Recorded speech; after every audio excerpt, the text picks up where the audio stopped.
How we doing there, boys and girls? Good morning. Welcome in, welcome in. How we all doing? Hope everybody had a good weekend. Nicely refreshed, ready to rock and roll.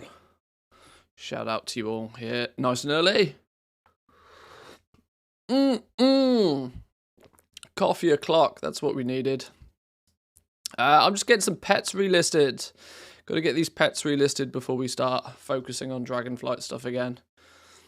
I want to, I'm being almost slightly organised this week. Slightly organised. It's not going to all come together perfectly for you lot. Stream schedule's going to be a little bit all over the place this week. But I'm trying to be organised, keep the YouTube up and running. I've got so much stuff going on IRL as well at the moment. It will, I'll try and fit it all in. But I want to play some World of Warcraft this morning, get some pets listed first. And just doing some pet stuff back in 2 hours. No, I've already done most of it. There's like a handful of realms left. Not too much at all. And then we'll jump over to the beta. It seems to be pretty unanimous that people want me to look at leatherworking. So that's my main plan of action for today. I do kind of feel that there may not even be enough, days left between now and Dragonflight to actually do everything I want to do, but hey, we'll get there eventually. Any bargains over here? No, already got, no, okay. Next.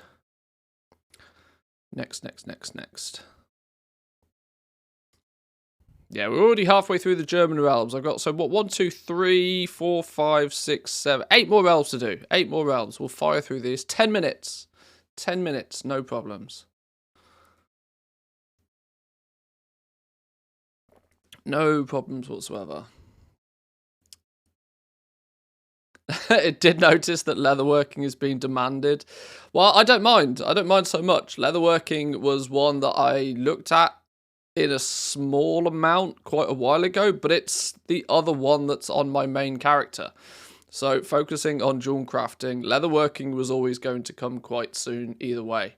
It was a coin flip between leatherworking and blacksmithing. A lot of people requested blacksmithing because, spoiler alert, I said it's one of the best professions in Dragonflight.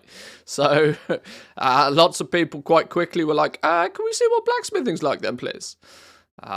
But we'll focus on leatherworking to begin with this week, and we might work towards blacksmithing towards the end of the week. I can't remember if they let beta run all the way through till launch. They usually do. I've still got access to the Shadowlands beta, weirdly, on my client, or I did up until very recently. Beta will be running all the way up till launch, yeah. There's, I'm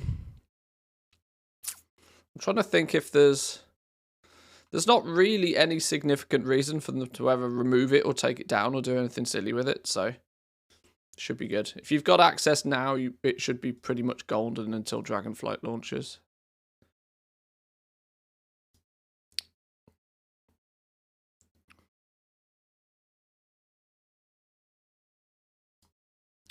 Let's get some in-game audio. There we go.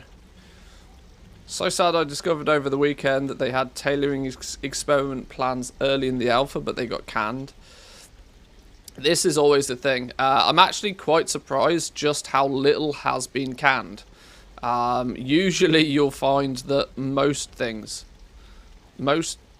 or maybe not necessarily most things is not most things is maybe not exactly accurate, but a good chunk of what you tend to see, especially on the alpha, never makes it to live. It's actually been quite surprising this time to see just how much of it seems to be carrying through to launch, which to me gives me the good impression that they had a really strong idea of what they wanted to do and where they wanted to go with professions, like way before the alpha was out. Indicative of the fact that they've probably been working on this expansion for a long ass time. It's not something that they've just pulled out the bag in, 6 months. They've been working on Dragonflight for a serious length of time, I feel.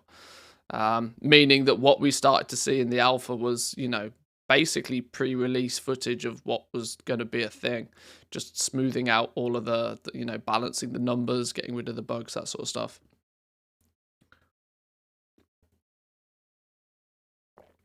Samadan had a nice post on the jewel smithing prospecting over on Wowhead. Yeah, that was posted on the WoW Economy subreddit the other day. The guy that writes that is a long-time gold goblin. He's not overly public about what he does, but he does from time to time put the odd sort of Reddit guide out. He DM'd me. I've been speaking to him on Discord a little bit, comparing prospecting results and stuff. But yeah, he knows what he's doing. Prospectings are still a little bit broken by my testing though. This is why one of the spec, one of the profession build videos that I'm starting to do now, one of those I wanted to do on prospecting, until I realised that prospecting's still broken. So I might save that one for until they fix it. Let's hope they do fix it, because it's really broken. And the problem is you don't notice dual crafting. You don't notice that prospecting is broken until you get to the top end of it, until you get to the point where you're starting to max out, and then you're like, hang on, all of a sudden you start to realize that shit, I should be getting better gems out of this than I actually am. And then when you figure out what's broken, it's like, oh, that's the problem. The reality of it is right now is that it doesn't matter what quality ore you use, you get the same results, which is not meant to be how it is. The quality of the ore is meant to dictate the skill, and it's meant to be your skill level that dictates the quality of the gems that you get via prospecting. Using higher quality ore to push you past a threshold doesn't work. So there's something fundamentally broken with the quality on ore at the moment, but it's been a little bit like that for a while. They did completely brick jewel crafting in the alpha at one point, which is where I thought they were fixing things, and it came back and it started to look kind of, as if everything was doing what it should be doing. But with some further testing, it's still bricked. It needs some looking at. The system's there, though. You know what it's meant to do. It just doesn't do what it's meant to do. So it's something that should be easily fixed. Had an idea this weekend, but I'm still not sure if it's a good one. I noticed that leveling, herbalism, mining got me lots of artisans metal. Do you think that might be a good play to level them just a bit to get the metal, then go into a crafting profession instead whilst keeping the metal? You'd be losing something by doing that instead of going all in on crafting on day one. There's a theory floating around the community on how to min-max artisans metal. One that's being referred to as the metal shuffle. And what it basically is that you do basically that. You level up professions, absorb the one-time crafts from those professions to get a whole stack of artisans metal, and then finally take the profession that you actually care about and want to keep long-term. It's a bit of a loophole in the system to get as much artisans metal as possible, as quickly as possible, which I'm not overly... I'm biased because I don't have the ability to do it, so maybe that's why I don't particularly like it being a thing, but because my professions are set on my characters. I'm not dropping professions to level other ones to do, silly things like this, but it feels too much like a loophole to me in a system where they've deliberately designed it so that artisans metal is restricted. Such blatantly apparent way to cheat the system, I think might get blocked by Blizzard before the game goes live. But this is only if. This is if they have plans with the work order system to integrate artisans metal in some way, which I really hope they do. So let's see. We'll see. But your theory's right that yes, farming artisans metal via herbalism and mining to begin with is a quick and easy way to A, make a bunch of gold, B, gather a whole bunch of artisans metal, and then C, give you a bit of a head start on crafting profession gear, presumably for your main profession of choice.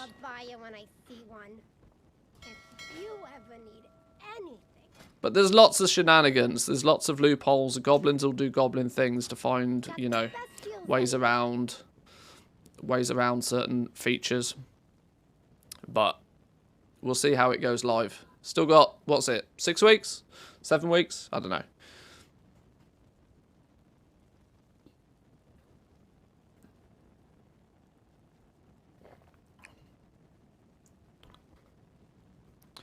You can take a look at the spreadsheet Samadan made. It looks like it works fine. Samadan made a spreadsheet. What's this? Dragonflight Jewel Crafting Yield Calculator. I don't think that's Samadan's. Yeah, that's not Samadan's post. This is Jallo's. I know whose this is. This isn't Samadan's. It was his post on Wowhead, but this was a post copied from the WoW Economy subreddit. The data in that is good. The data in that is good, but it still doesn't... the problem with that is the data in that spreadsheet was generated through only prospecting quality 3 ore. It wasn't taking into consideration what skill is meant to do to your prospecting results. Exactly similar to what my initial testing was. I did all of my initial testing using quality 1 ore. But it's only when you look at the reality of how skill is meant to work in game that you realise that, shit, hang on. At certain points, using higher quality stuff should be giving me better gems, and it's not. So it's still, there's still something broken with it. And if Blizzard would let me post on the forums, then maybe I'd tell them these things. But for some reason, I can't post on the beta forums. Don't know why. I have an NA account. I have a character on NA. I have an active subscription. I tick all of the boxes to be able to post on the NA forums. But apparently they don't want to let me. So maybe they don't want the feedback.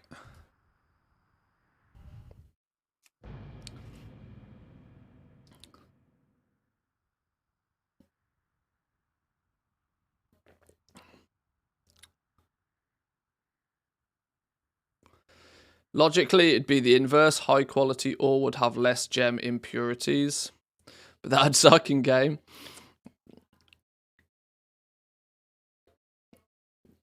Yeah, I suppose you're probably right there. If you take a science approach to it.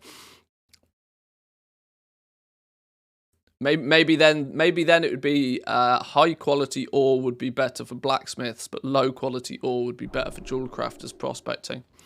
Be quite a smart twist of fate, wouldn't it? Yeah. But that level of science is way too complicated for my pre-coffee brain.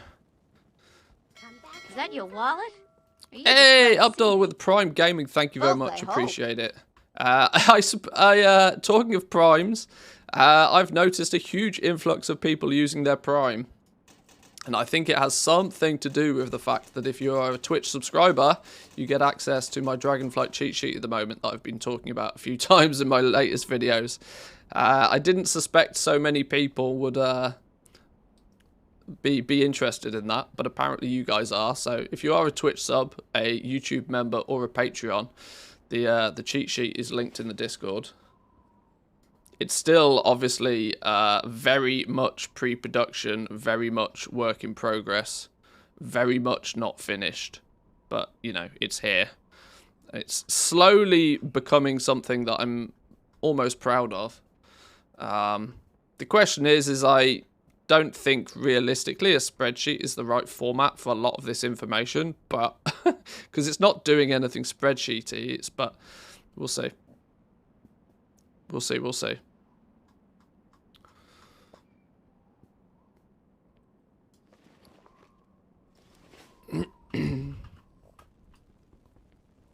Need some sort of info, no beta access. Well, there we go. This is probably the thought process a lot of people are having. And if you have a Twitch Prime lying about, then what better use for it, really? I kind of sweet profit together. I kind of like the fact that I'm able to at least offer you something back. You know, this is the thing I have an issue with Twitch subs.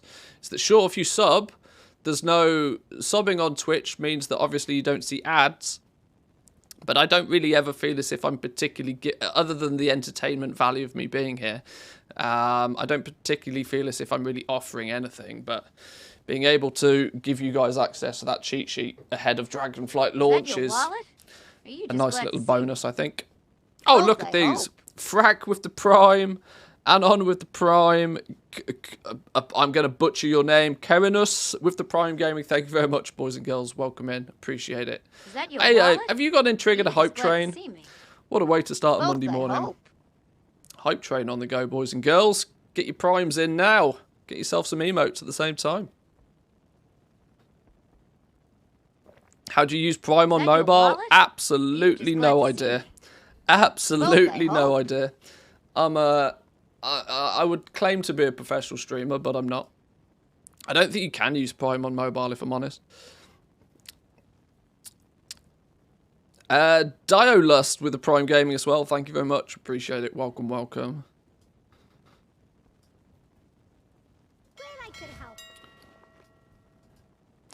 If you check the build I tried on the Inscription Draconic Treatise Knowledge Point Books, I posted a screenshot of the mats required to unlock all of the discoveries. I've not yet, but that's on my to-do list. I think it's one that will be quite interesting to highlight. Scribes are calling out for something that's not Dark Moon decks. I think people are very skeptical about whether Dark Moon decks are going to hit it big or not this expansion. This tends to happen most expansions, and then it goes ridiculously crazy, bonkers, madness, stupid money, gold-making potential with them anyway. Because the more people that doubt, it leaves a bigger opportunity for those that, you know, dive in head first. But either way, scribes are calling out for something that's not specifically Dark Moon related. Oh, Lord have mercy. Walmol with the 5 gifters. Thank you, my man. Appreciate it greatly. If you got yourself a cheeky tier 1 sub, make sure to say your thank yous. You're just glad to see me. Both, I hope. Lupez is pronounced loops. Well, maybe. Lupez sounds fancy though, right? Is that your wallet? Are you just glad to see me? Keep up the good work, man. Oh, thank you very much, my man. Thank you. Appreciate it. Pleasure doing business with ya. Do you think they'll fix the underlight fishing pole when it's equipped with the Dragonflight profession slot? Hang on, what's this? Have they broken the fishing pole? Have they broken the fishing pole? What's going on here? Do you think they'll fix the underlight fishing pole when it's equipped in the Dragonflight profession slot? The bonuses from the pole are always active. So perma walking on water and instant change to fast swimming. I genuinely didn't even know that's a thing. That's very funny. Sternix with a Prime as well. Thank you very much. Welcome in. That's level 3 complete, boys and girls. You are pumping this hype train this morning. Thank you very much.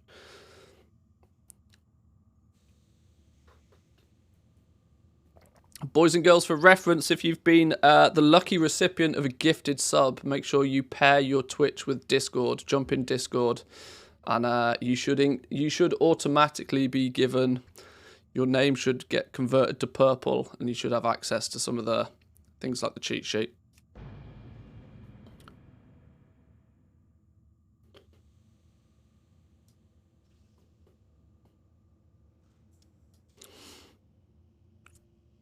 Apologies for asking again, but curious on what your view. Do you think leveling a second milling/prospecting focused toon in addition to the crafting focused characters is a viable thing for week 1? Anything's viable. The thing I would also state though is, we were talking about this a little bit in the Discord last night actually. My suggestion for most is very much leaning on the just focus on one thing and do that thing really well. The way the spec systems look at this point is that if you focus on doing something and doing it well, you'll stay ahead of the crowd for the most part in that area. And this is why the specializations were designed this way, to let people that focus keep some sort of an advantage, but make it so that people can focus in lots of different directions and everybody's not stepping on everybody else's toes. Trying to level second characters and third characters and fourth characters to double up in certain areas to try and... it's not worth it. The main thing for me being is time, right? Every time you add another character to your roster, that's double the time investment. You're much better off focusing that time on a main character, I feel, to be honest. Doing something really well is a better solution. Accept the system for the way the system's been designed, and it's designed so that you can be really good at something, but because you're really good at something, somebody else isn't. So they need your services and you need their services.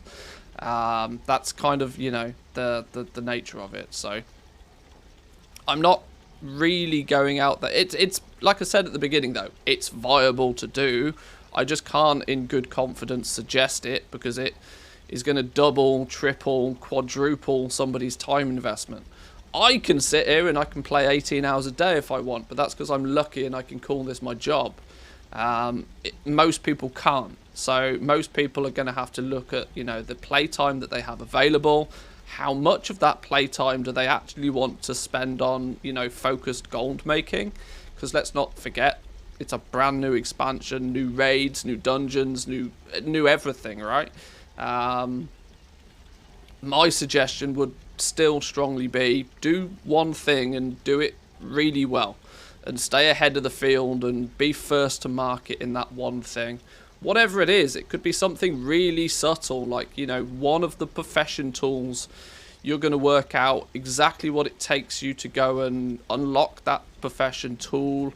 You're going to do everything in your power to get that profession tool unlocked before anybody else on your server, and you will then, as soon as you get it, have the market to yourself for as long as it takes somebody else to catch up with you. It's difficult to emphasize just how profitable it is to be first at something. When you're first, you get to set the price. And when you get to set the price, you make a lot of gold very quickly. But, you know, depends on your playstyle. How do I get my purple name on Discord? It's all done by a Twitch bot. So it may take a little while for it to work, but you will... as long as your Twitch is paired with Discord, you will eventually end up with a purple name. If you're a Twitch sub. You get an orange name if you're a Patreon and a red name if you're a YouTube member. There are some other colours for certain other people as well.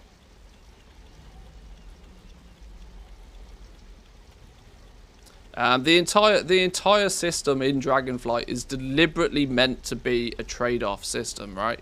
No one single person is meant to be the jack of all trades. You will be eventually. Everybody can be the jack of all trades eventually, but you can't be that straight away. You can't feasibly do that from day one without just disgusting amounts of time investment, which most people aren't capable of doing, so...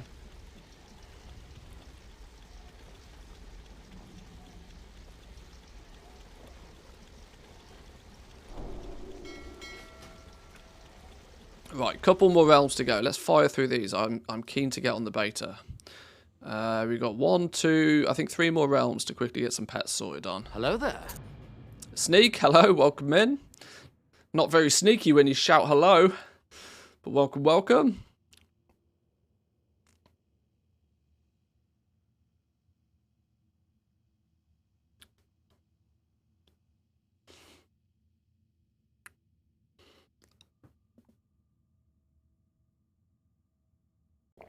Right.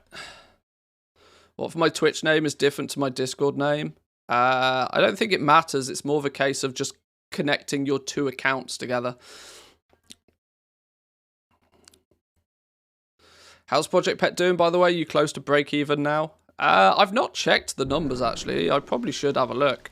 I've not been buying much recently. Yeah, I've still been listing things, so...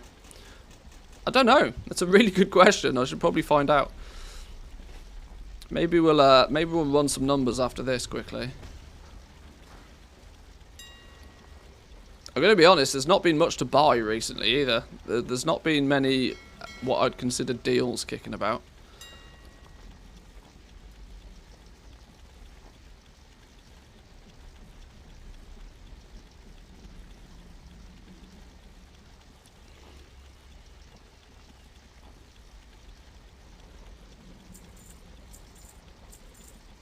Deals have been few and far between for me too, to be honest.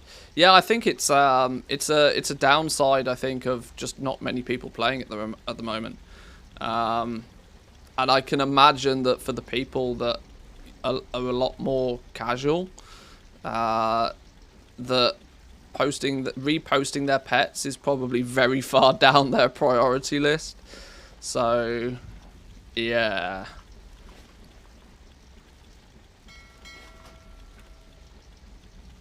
I think going... I mean, I still think I'm selling a few 100,000 gold, maybe a day. Maybe 200k a day of pet. I don't know. I don't know.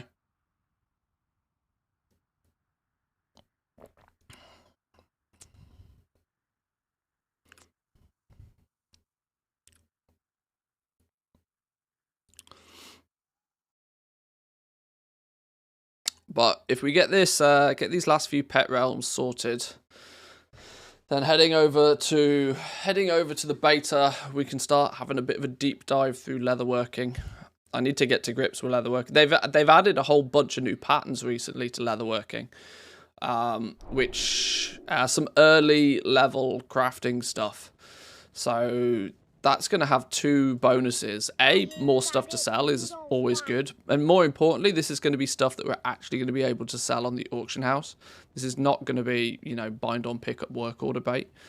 There's some more, you know, low level, entry level gear to be crafted, which is nice. Secondly, I want to try and work out the spec trees in a bit of detail because they were a little bit bland, if I'm going to be honest. I wonder if they've changed them up much.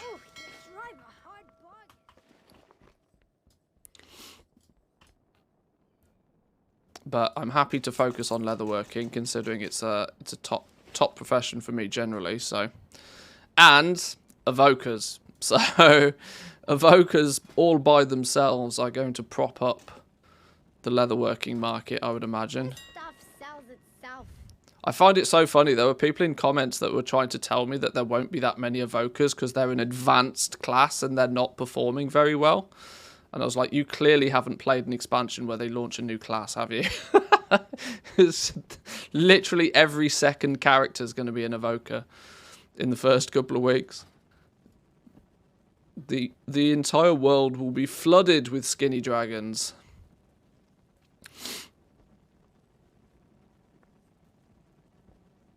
The level 61 gear for evokers could be good. Yeah, because it's unlikely that the evokers are going to be particularly geared. Most people strolling in the first week to a new expansion are usually pretty geared, either from the pre-patch that's just happened or the, you know, you could be rolling around in item level 300 gear already. So I'd imagine that most evokers that will get made though will be quite interested in that level 61 gear to begin with.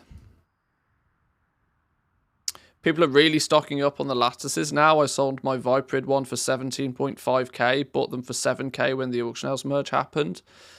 Yeah, I was lurking in Student's stream a little bit, and he was talking about things that he's stockpiling, and he muttered the word lattices. So it's clearly one of those things that's on the farmer's radar as things to stock up on, so...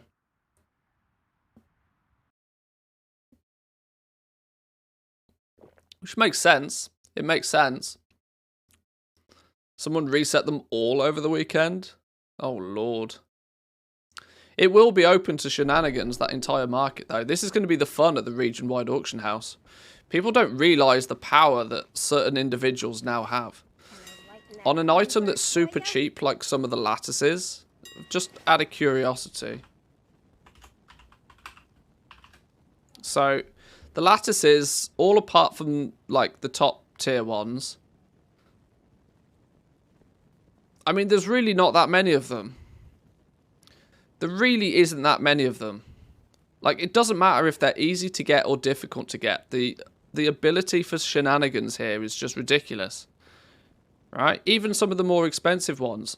Somebody could easily stroll in. And go, you know what? I'm just going to take all of these. Take all of them. See you later.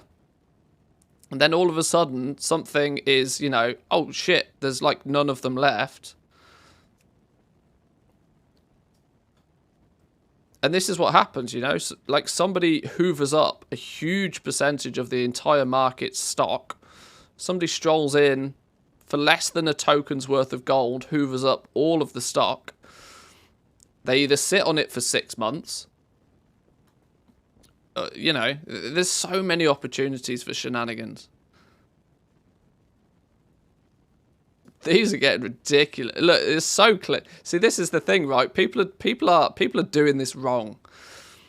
It's right and it's wrong, but like people who are clearly buying up a whole bunch of these and posting these at a bigger price, you're doing it wrong. The reason you buy out a huge quantity of stuff is to create scarcity. What you're trying to do is make it look like there isn't that many of them. It's not like these are going to take a huge amount of space up in your bags. Like, if you buy a bunch of them, don't do this. Don't do this. Don't put them straight back on at like 5k more than you bought them for. Because all you're doing is just making it blatantly obvious that somebody's already come along and reset these markets.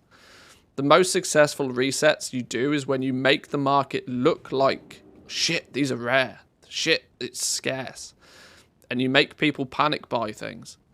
The best way to do a market reset and the most fun way of doing market resets is to trick somebody else into doing it for you. And then you don't have to take any risk, but then you can post yours at the higher price and take full advantage of it. But that's a little bit more of an advanced auction house strategy, I guess. But if you can trick somebody else into doing the hard work for you, then GG.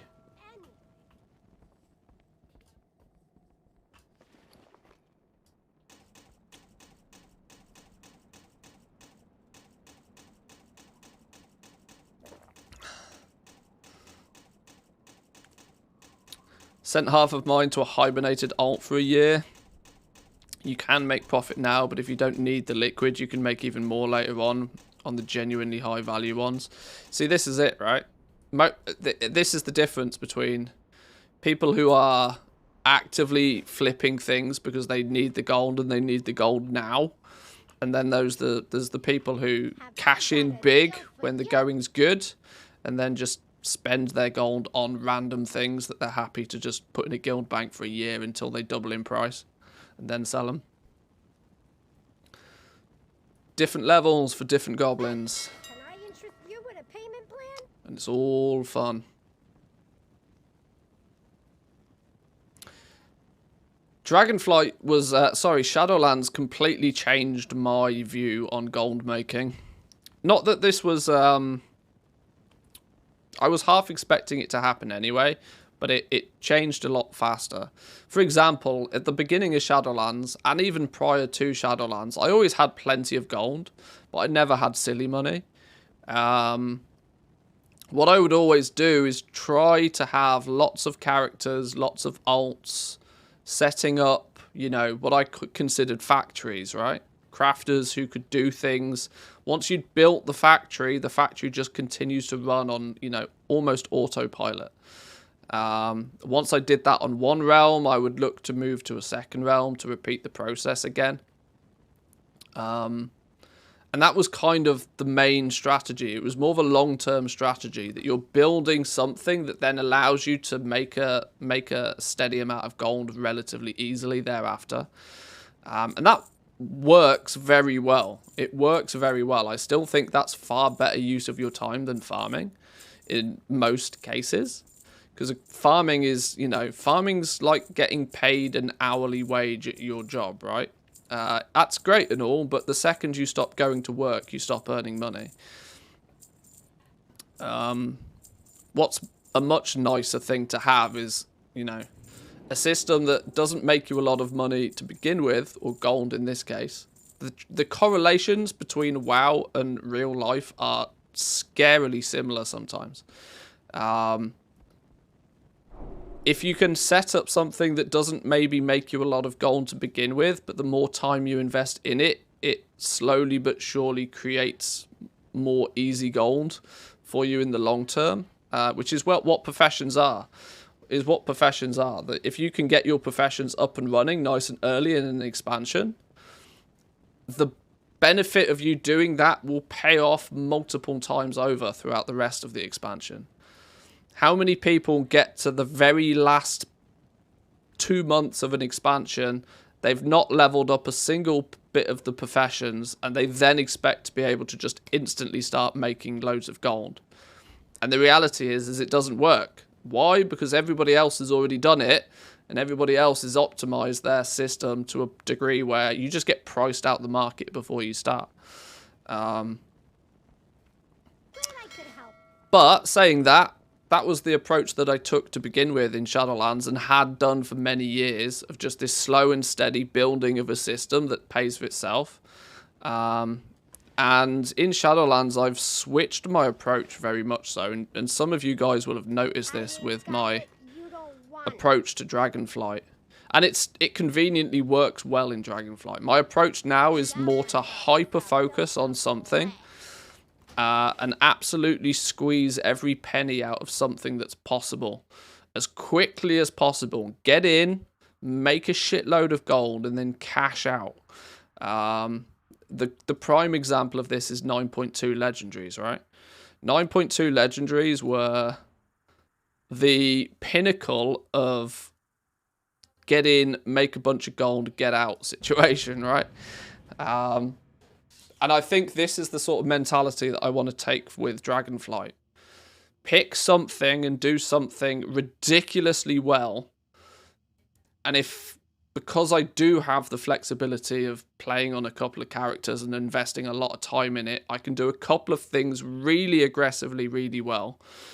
Make a huge amount of gold from those couple of things very, very quickly. And then cash out. And then just, you know, sit back and chill and relax until the next patch comes along, and then repeat the process again in the next patch.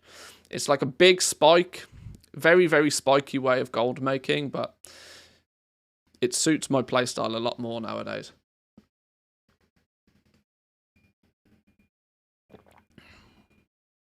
Hello there.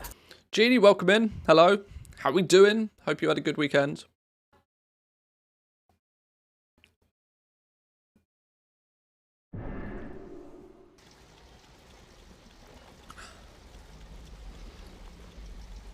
What did we sell here? 50k of summon. Almost cleared through most of my stock now. I've not recrafted anything for what? A chromatic sword? I sold a chromatic sword for 50k. Alright. What did I pay for that then? Let's make sweet, sweet What did we profit pay together. for that? Revenue. Chromatic sword. What did we pay for this then? Apparently, we didn't pay anything for this.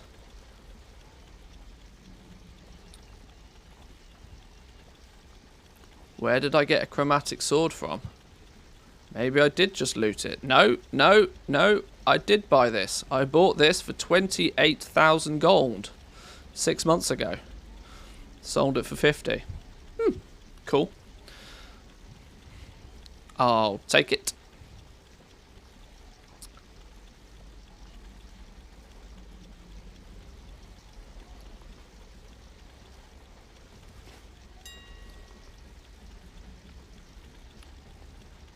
Mendrus TV, thank you very much for the Prime. Appreciate it. Welcome, welcome.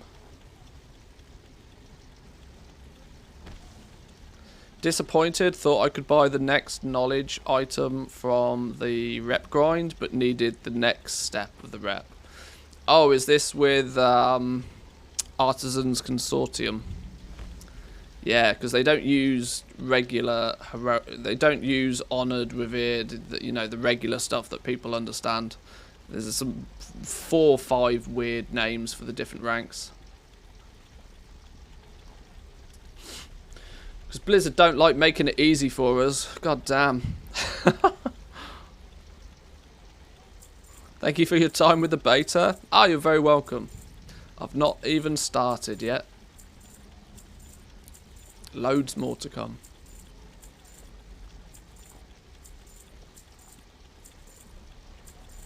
Yeah, the Artisan's Consortium is a bit of a mystery still. There's not really... There doesn't seem to be any seemingly repeatable activities that you can do to gain rep with them. It seems to be very, very cleverly gated into how much you can get. There's literally only X amount of quests that you seem to be able to complete for the Artisan's Consortium, and even once you've completed those, you're then looking at, like... I think I got 500 rep with them for doing one of my weekly quests on a profession. I can't really remember. But it's seemingly very limited. Very limited reputation. Right, I think we're done with retail though. Got me pet sorted. See, that only took 45 minutes. That didn't take too long, did it? See? Told you it wouldn't take too long. Let's jump on the beta.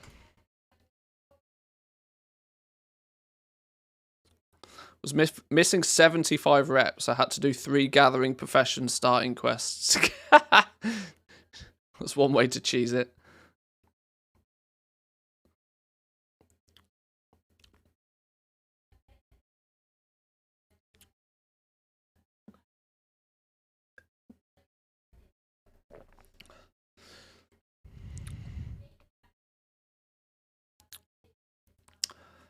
Right, I need to check a couple of things first on the leveling realm. I need to check if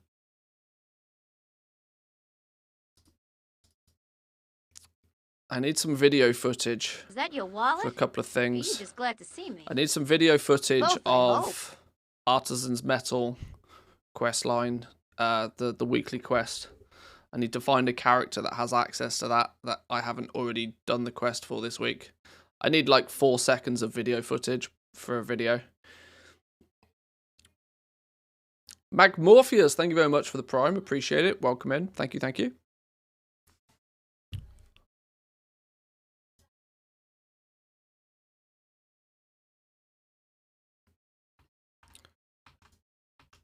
Right, let's go see if this fella... Oh, what's this? An epic world... Is that the world boss? That's the world boss icon, surely, right? That's the world boss. Huh. Interesting.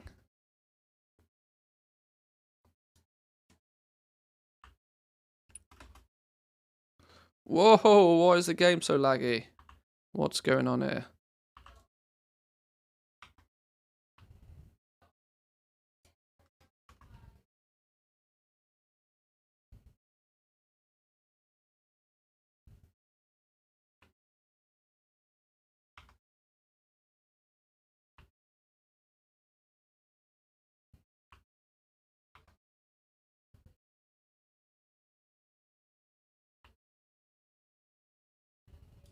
Right, I really, really hope this dude hasn't done the world quest this week for the Artisan's Metal.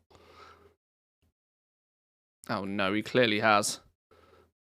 Because the dude's meant to sit here. Here he is. Thomas Bright. I've done it on this character. Boo hiss. Does that also mean... Isn't there another one over here?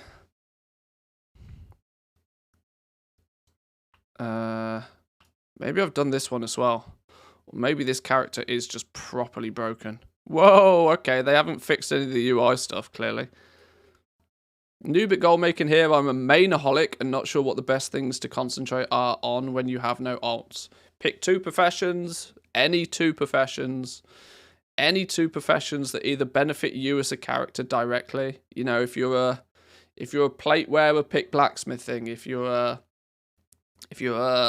male wearing class, then pick leatherworking. You know, pick professions that benefit you directly.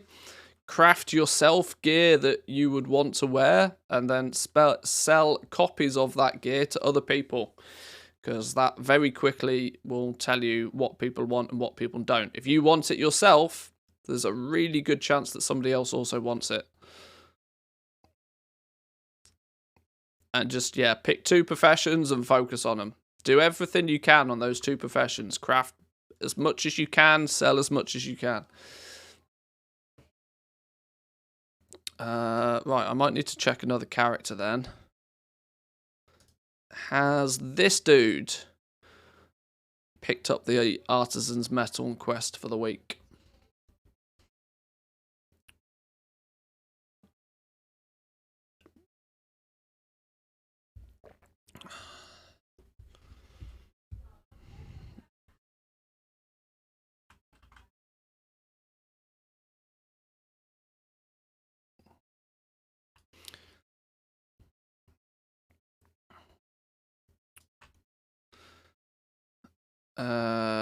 I don't think I should be able to turn this in.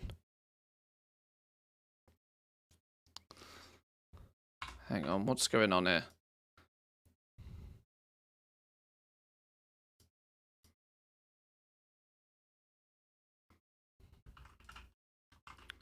Am I going to be able to complete this?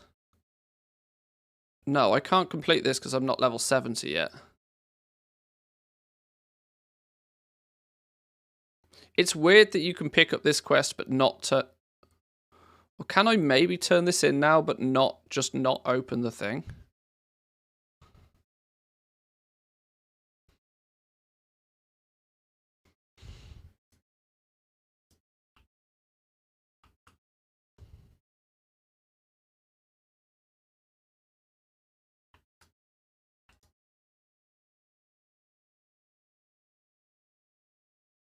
Oh, hang on. I've just realised I can't go recording footage with the Spotify playing in the background. Then I can't use the footage. Hang on. Let's relax that for a minute. Let me just check that. Did that record with Spotify playing in the background? I think it probably did.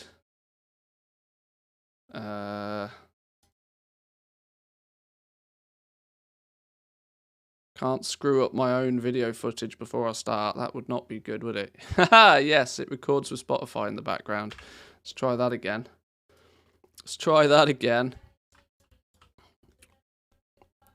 Doesn't matter too much about my microphone because that doesn't record, but I need Spotify not playing in the background. Can we pick this up then? Level 70, even though...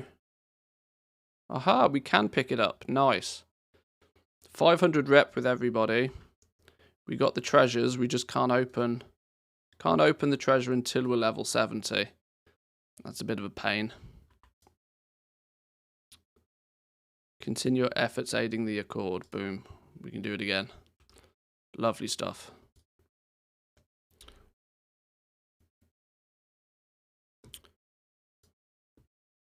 What's that quest called? Aiding the Accord.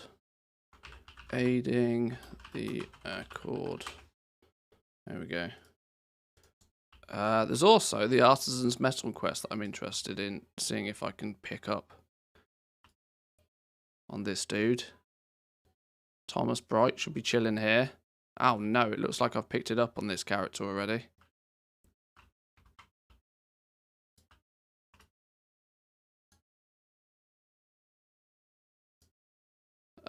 What's this then? So this is the blacksmithing. This is the blacksmithing one for the week. Tremendous tools. Gather 10 large tools. Do these properly show us dailies or weeklies yet?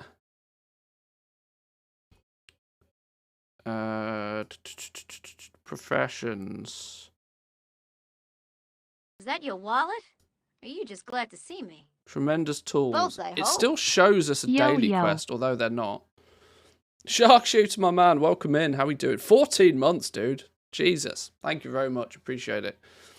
Oh, I guess we can put the tunes back on now, I suppose.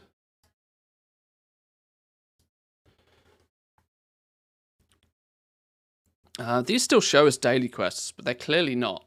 You can't complete them more than once, maybe twice a week. I've not quite worked out. But the tag still indicates it's daily.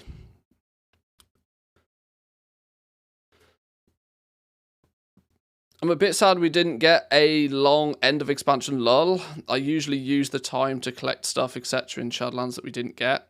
We got a mid-expansion lull, though. That's the thing. We got the end of expansion lull a lot earlier than we expected to get it, which is a bit odd.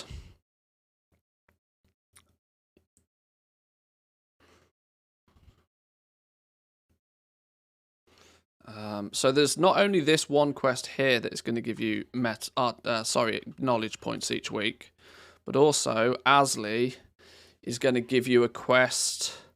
Now there is, in theory, some blacksmithing services requested. This is also going to give you knowledge points for your profession to fill crafting orders for the Artisans Consortium. This, I suspect, is also...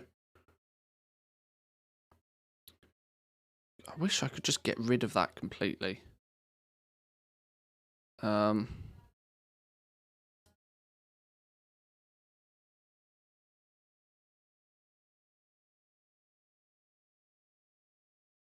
can I not just abandon that? Don't know. Large tools. Where's the one I've just picked up about doing the work orders? Not in the Iron Plains. It's probably a Valdraken one.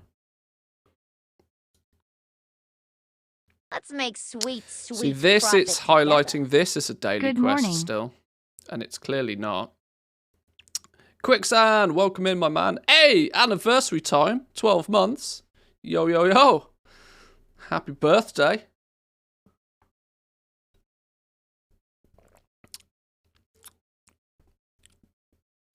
See, maybe it's just because Blizzard doesn't really have a different way to denote like a twice a week quest. They either have the icon for dailies or they have the icon for weeklies. But it's clear that some of these can be completed more than once a week, but not as often as daily. So it's like, how much is it? But either way, it's handy to note that it is 3 knowledge points. And I wonder if there's some prerequisite to even unlocking this quest. Is my blacksmith like skilled up in any way, shape or form? My blacksmithing's only level 25, yet I've been able to pick up 2 quests for blacksmithing.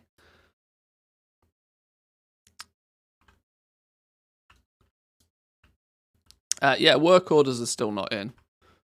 Work orders are still not in.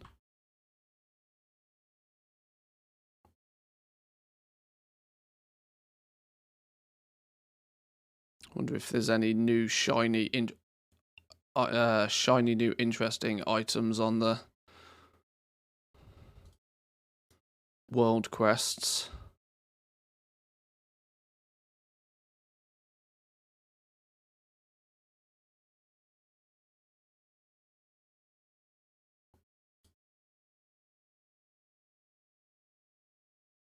Not so much. Oh! Oh, well, that's big. That's interesting. That clearly shouldn't be that high. I should not be getting an item level 350 two-handed sword for Retribution spec while I am level 62. So much so I'm going to go see if that actually works.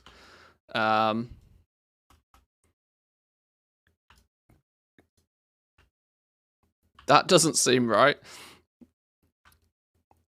When all of the other world quests are offering me 259 gear.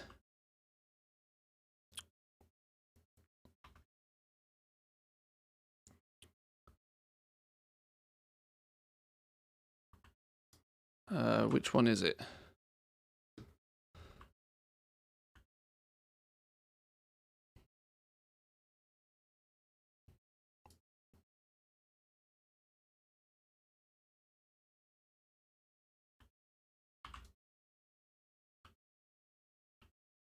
Alright, fine.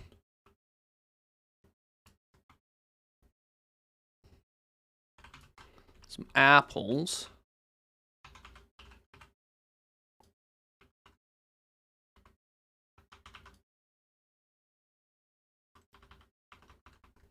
Alright, you run away then.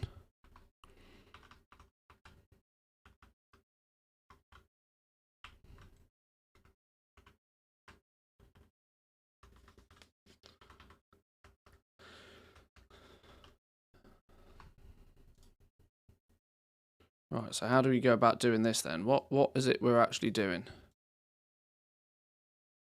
Oh, okay. It's a climbing doodah thing. Why can I not start the climbing thing?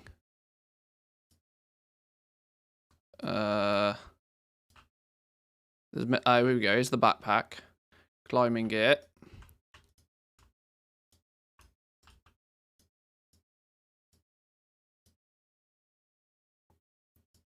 Oh, they've actually put a grip icon in it now. This actually works, feasibly works properly. That's cool. When I first tested this, it was a little bit guff. It didn't really do anything. But now we've got a proper grip icon. Keep moving or you fall. Annoying proto-whelp. Let's avoid the annoying proto-whelp. What do we do with that? Maybe I can't do anything with that because I don't have the abilities yet. Oh, okay, I see. Oh, this is actually better than it used to be. I was not overly impressed with the climbing mini games when they were first implemented, but this looks better. Now, I don't have any can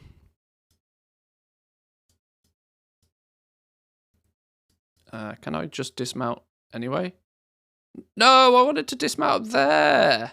Not completely. Oh, boo.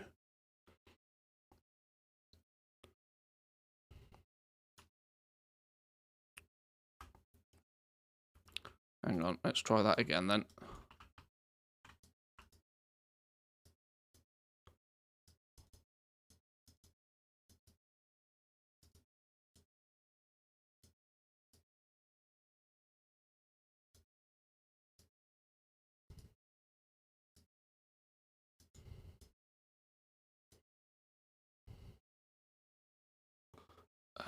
Those whelps are level 70, meaning I really do want to avoid those.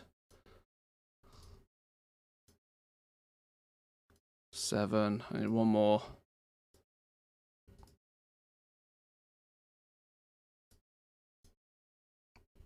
Boom, there we go. Oh lord, it is a level 350. Methinks that might be a bit broken. Is it 350 in my bag? Oh my god, it is. Ret spec go burr. Maybe that's deliberate. I mean, do we think that that's deliberate? For reference, it shouldn't be item level 350. That's 100 item levels above what it probably should be. And it doesn't seem to have any level requirement on it. I'm just wondering, because it comes from a system unlock, maybe it's a thing?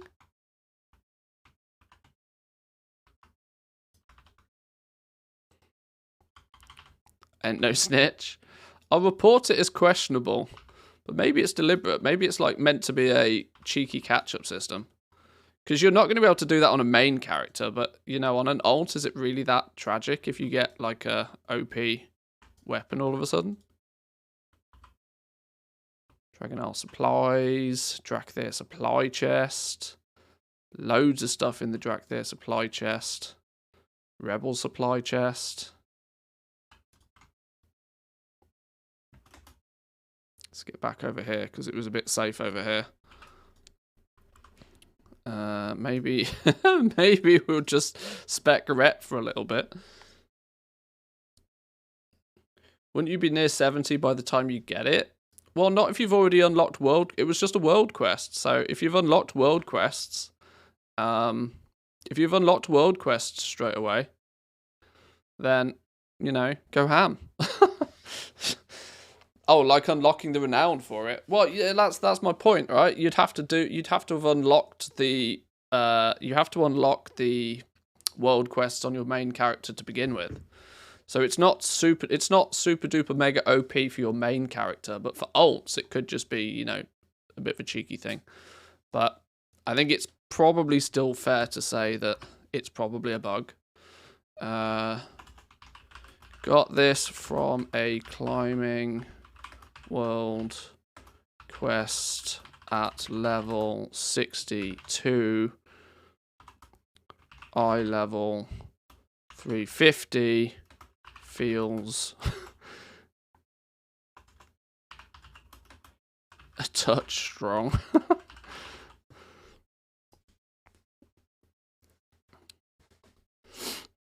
Blizzard's way of making level 60 twinks. Yeah, but at this point, you know, like 350 is a little bit over the top for a level 62 rep paladin. But yeah.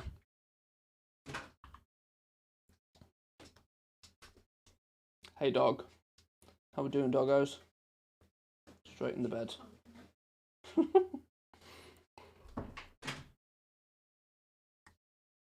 I have a complaint that world quest only gives me 323 as a level 70. Get wrecked.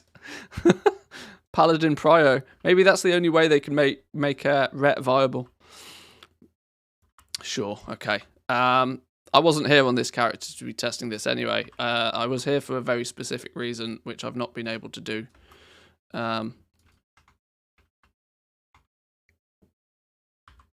Okay. I need to spec back anyway, because all my keybinds are broken.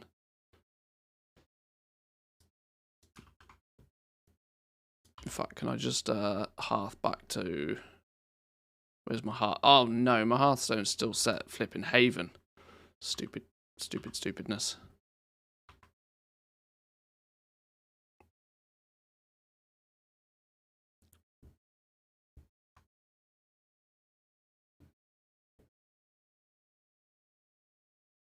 Where's the main city bit? Here it is. Right, we'll just park ourselves here. I was really hoping that I could get some footage of this level, this Artisan's Metal quest that's a weekly, but it appears I can't easily get it. Unless maybe this mage... I don't think you can even get it at level 6. I don't think I've even logged... yeah, okay. Alright, I'll come to that later. I'll worry about that later. I'll make that my own problem another day. Let's go test leatherworking. I'm really intrigued to see what they've done with leatherworking. Do you think I've got too many characters? Do you think I've got too many hunters on here? Let's make a new one. Right, something...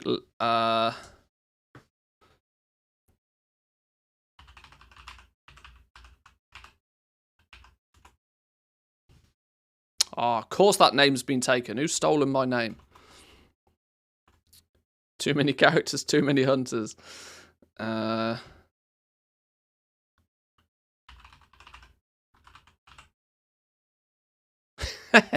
do. Easily amused. Pleatherwork. That would have worked as well.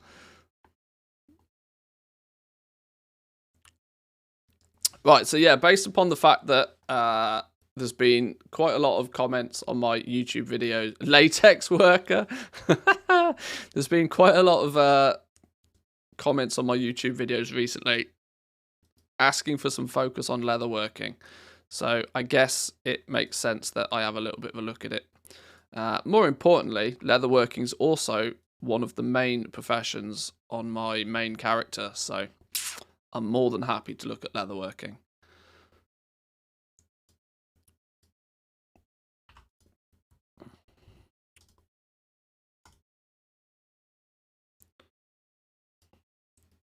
Actually, an ad is about to play. So, considering an ad's about to play, maybe I'll take this opportunity to go grab a drink real quick before we start. My coffee is My coffee is no more. So let me take a quick 2-minute break, boys and girls. I'll go grab a drink, and then we'll dive into leatherworking and have a little bit of a look at what's going on over here. I'll be back in 2 minutes. Entertain yourselves.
Alrighty then.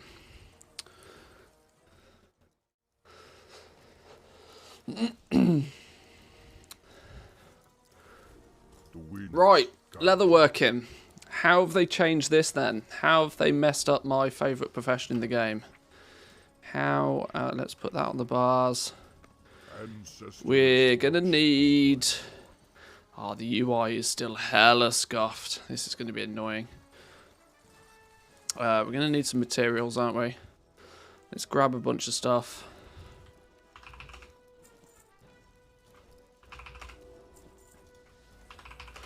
Do some testing.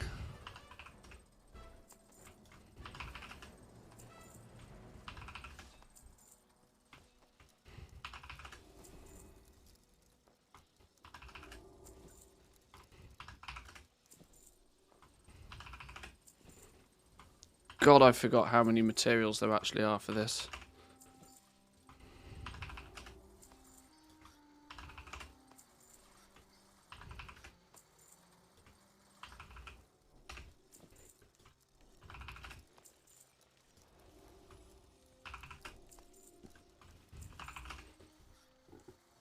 Oh, hang on. What's going on here? Ah! What the hell? No, stop eagle-eyeing. Didn't mean to do that.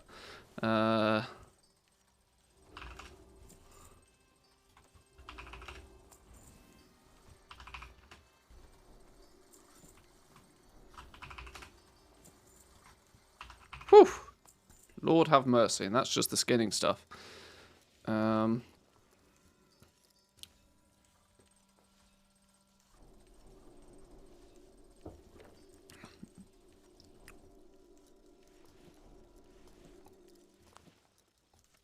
Alright, so we've got the leather. We've got the scales. We've got the dense hide, which is the rare leather, technically. And we've got the stone crust hide, which I think is the rare scales. Oh, no, shit, hang on. What we got? What's this? Is this a bonus? Wow, Jesus, what's going on here? Illustrious scaled hide. That's clearly the rare scales. What's this then? Stone crust hide. Can be crafted by players with the leatherworking skill.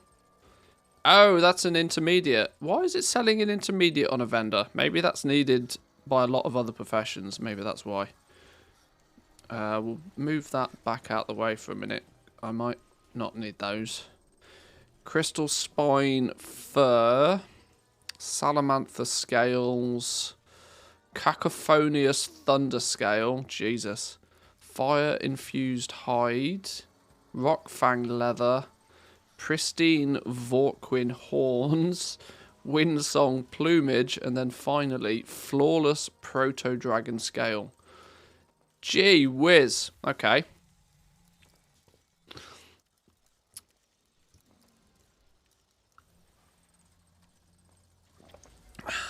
Tried the inscription run to see how good Dark Moon will be, and oh my, the chance to get the ace is low. Yep. Sub 2% chance on getting aces by my testing. So expect the aces to be expensive.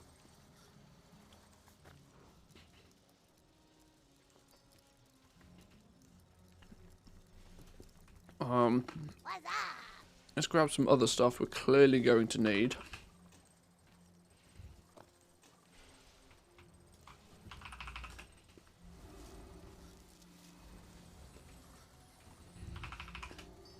Yay! Primal Chaos stacks to 1,000 now. Probably need one of those. I don't know what else I'm going to need. Oh, we should probably get a bunch of awakened everything, shouldn't we? Is that your wallet? Let's make sure we're proper stacked with materials so that I don't have to keep looking at a vendor every time. What's going on? Cacophonous. Yeah. Cheers, Woo. You had to put it in a text to speak to No, cacophonious. Lies. Thank you, my man. Appreciate it. Thank you, thank you. Look, it's not like English is my main language, right? Give me a break. I'm going with cacophonious. It sounds far better.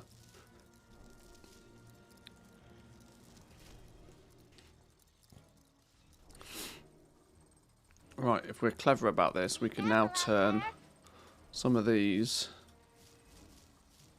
into some of these. Ah, look at this, the organisation. It's beautiful. Beautiful.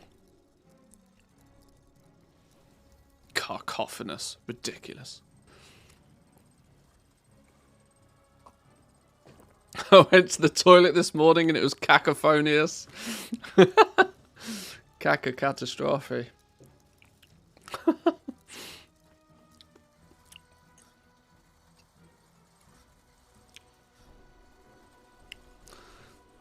Doesn't profession gear require stuff which comes from leveling the profession? Limited resource, at least what is for inscription gear. Yeah, Artisan's metal. I plan on doing a video about this today. I just need to gather some footage for it. Artisan's metal is going to catch a lot of people off guard, I reckon, because you get huge amounts of it to begin with, and then seemingly the supply of it just dries up. I'm going to try and take full advantage of that if possible. There's likely to be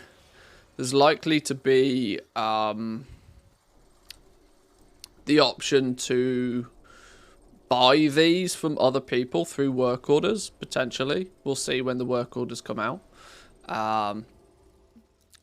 But it's a soulbound material that Blizzard themselves have said that they don't know what they're going to do with it yet. So we'll see. With a little bit more information, we'll find out. But yeah, you're right. This is seemingly quite difficult to come by. Right. I think, though, this looks to be most, if not all, of the materials we should need to have a bit of a play with leatherworking, if everything goes to plan. Now, for this, I'm not, because the UI is completely scuffed, I'm not going to worry too much about, like, working out leveling paths or anything like that. I just want to try and see what the profession has to offer. They've revamped this a little bit recently, so I'm intrigued to see what even the patterns and the recipes are. What I will do, though, is I will level it up via trainer recipes, see what we get through the trainer, calculate a little bit to see just how many artisans, metals and stuff we can get. There seems to be a lot more low-level recipes now, which is good. There seems to be a full set of low-level... hang on, let me rephrase that. Seemingly low-level gear, although it's not actually low-level gear. Although these don't have any level requirements on them. Is that maybe because it's a fake tooltip? Because I don't... Maybe it's a fake tooltip because I don't actually have the recipe yet. No, these all say require level 61. These don't have any level requirement on them.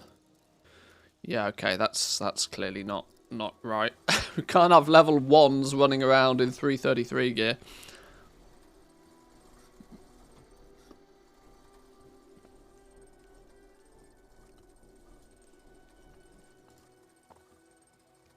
The leather ones state that it requires level 70. The male ones, though. GG Hunter Twinks. Level 1 Hunter Twinks. Going to be off the charts. It's clearly a bug, by the way. Clearly a bug. But they seem to have put now a full set of basic gear in place. This was a common complaint that there was only really 3 pieces of gear to begin with, but they seem to have, you know, stacked it out with a full set. Materials-wise, what are we looking at then? Lustrous scaled hide, adamant scales, hide and scales. It's all the same all the way through. No vendor reagents, no vendor materials at all. This is, the lack of vendor reagents is both a good and a bad thing. It's good because nobody enjoys having to piss about with vendor materials. But it's bad because it means with both resilient leather, because it's clear, right? It's clear that dense hide is going to be harder to get. It's going to be significantly harder to get 1 dense hide than it is to get 12 resilient leather. The skinning results will quite clearly mean that dense hide, because it's the rarer product, will be significantly more difficult to come by. And the same can be said then for the lustrous scaled hide. This is going to be the thing that skinners are seeking. Skinners are trying to get as much as this as possible, because this will be the high ticket, high priced item. But what that also means is when all of the skinners are doing everything in their power to get as many of these as possible, they will also be gaining huge quantities of the regular scale and the regular leather. And without a vendor material on here to normalize or to create a price floor, there's no reason why both the scales and or the leather can't just eventually end up at 0 gold. Because until lustrous scaled hide or dense hide is available in enough of a quantity that it dips below what the vendor price is for these bits of gear,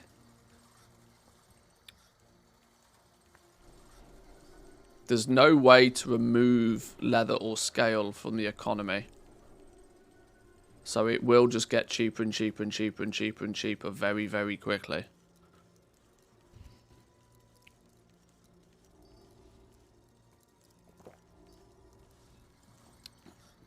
They could bring back a scrapper type mechanic for the Artisan's metal. That'd be interesting. If you could throw your old profession tools into a scrapper.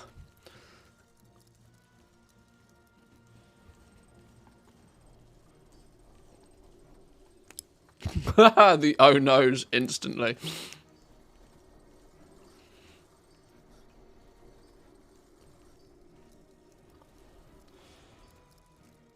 I didn't strictly say it'd be good, I said it'd be interesting. But that's my... Without doing much knowledge of skinning, that's the first thing that stands out to me. Is that because of the lack of vendor reagents, one of these materials will be the bottleneck. And the one that isn't the bottleneck will just plummet to 0. And what we do know is that skinners do skinning things, right? 2x4 skinning will be a big thing. For as long as it's valuable, as long as dense hide is valuable, for as long as lustrous scaled hide is valuable, skinners will do skinning things. And they'll just be outrageously, disgustingly high quantities of the adamant scales and resilient leather with nowhere for it to go. So the reality is when there's nowhere for the if there's no way for it to leave the economy, it will just get cheaper and cheaper very quickly. How does it look though when we get a little bit further into it? You see the quantities of materials increases for sure, but 150 resilient leather still isn't anywhere near enough to be responsible for removing large quantities out of the economy, because it's still not a bottleneck.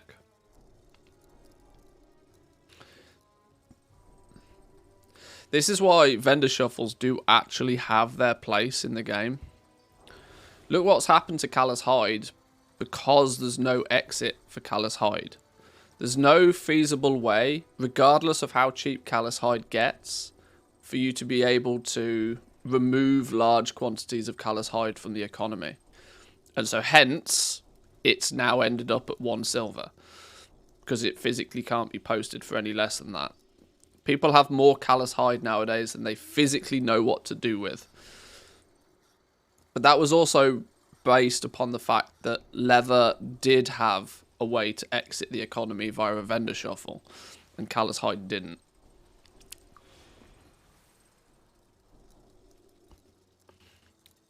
Dense hide is looking pretty hard to come by. Spent a few hours looking for farming spots. 1 hour I got 5 dense hide.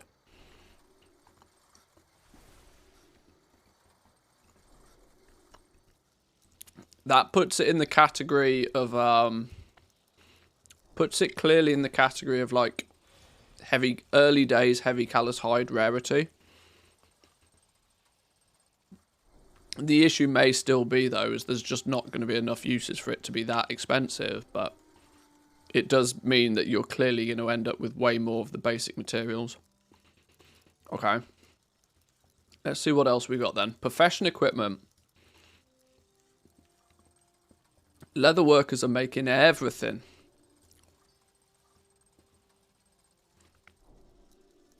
We're making the basic equipment for leather workers themselves, skinners, basic herbalism floral basket, another skinning accessory, alchemy accessory, engineering,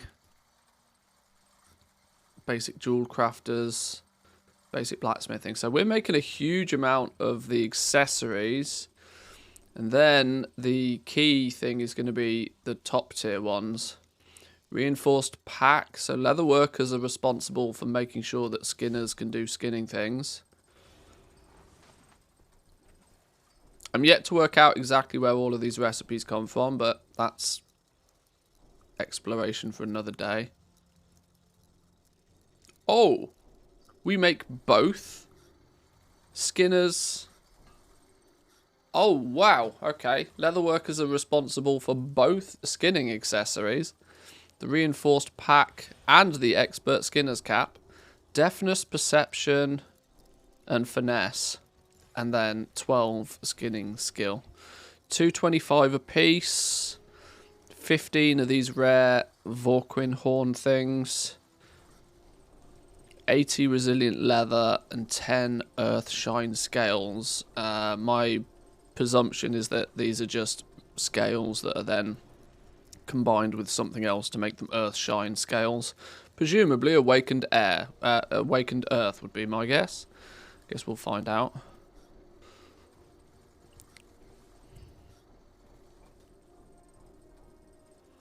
Flameproof apron, blacksmith accessory, expert alchemy hat. They seem to have normalized now the profession gear. It seems to have been balanced out so that the accessories give +6 skill each and the tool gives +10, which is good to see. That it's all sort of equal and sort of fair. Right, is it basically 225 for everything? It looks like 225 for everything. It's a lot of artisan's metal just for... That means... Yeah. Okay, that's quite a lot. Does that apply to mining too then? Is it pointless to specialise in the more common ore? No, it doesn't apply to mining. Mining has far more uses in the first place. Jewel crafters need it, engineers need it, blacksmiths need it. There's far greater demand for ore. Skinners are supplying leatherworkers. Pretty much that's it. There might be one or two slight crossovers for very specific patterns, but for the reality is that skinners are providing leatherworkers. So it's a lot more subject to. It's funny, right? Because you look at tailoring or you look at cloth market. Cloth is something that everybody can gather, meaning that it's usually the first material to tank in value. Now, previously, leather, because you actually had to be a skinner, and skinning was sort of a one kill, one loot system, leather always used to hold its value really, really high. But with the recent leatherworking change, or the recent skinning changes, meaning that any skinner can come along and skin a creature with the same tagging rules as normal mobs, basically quadrupled the amount of leather that was available very, very quickly. And the reality was, I went by the assumption that, you know, it would end up getting so cheap that half of the skinners just wouldn't bother, and so it wouldn't make much of a difference, but it clearly did make a difference. Clearly, people were just still skinning for hours and hours on end. 2x4 skinning groups then became a thing, and, you know, look what happened to the leather market. It just plummeted. Ore and herbs, though, are not subject to the same sort of thing. Skinners be basic bitch gatherers.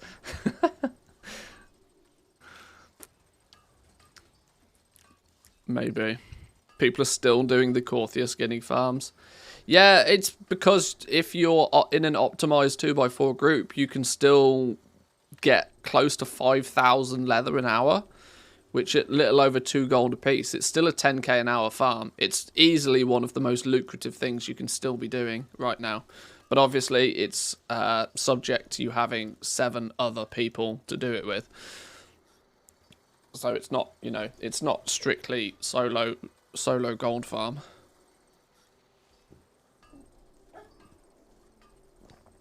Do I know why the profession UI is bugged?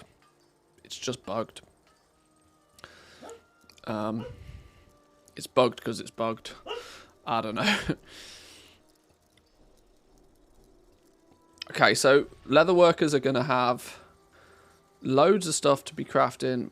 Big demand I would foresee from certain classes. Herbalists, engineers, jewel crafters, alchemists, blacksmiths, skinners. A little bit of everybody then. A little bit of everybody is going to be turning to a leather worker to make them their accessories, which is nice. There's a lucrative little market for leather workers. We've got the crossbow, basic leveling crossbow, or well, let's just call it, yeah, it's a basic crossbow.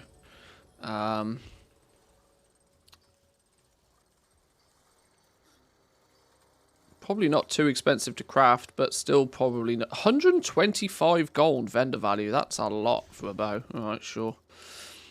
Okay, then we got on the end game bits of gear.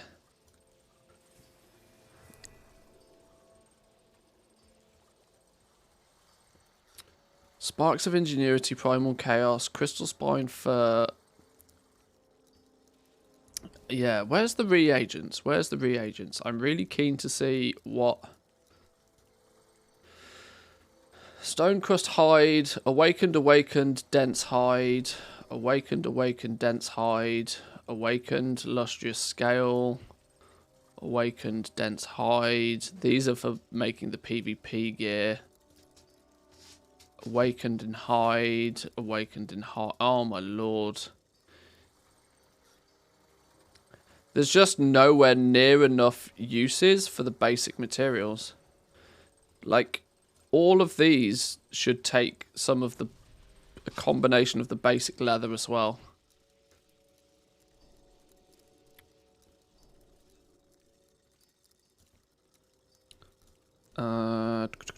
Yeah. Whew. Where is all of this resilient leather going to go? Fang adornments. I mean, they're interesting, but they're probably not going to be a huge consumption. Plus, they take Earthshine scales. Anytime it's using one of these fancy scales or fancy hides, it's basically the same as using a regular hide, but just with essence attached to it, okay?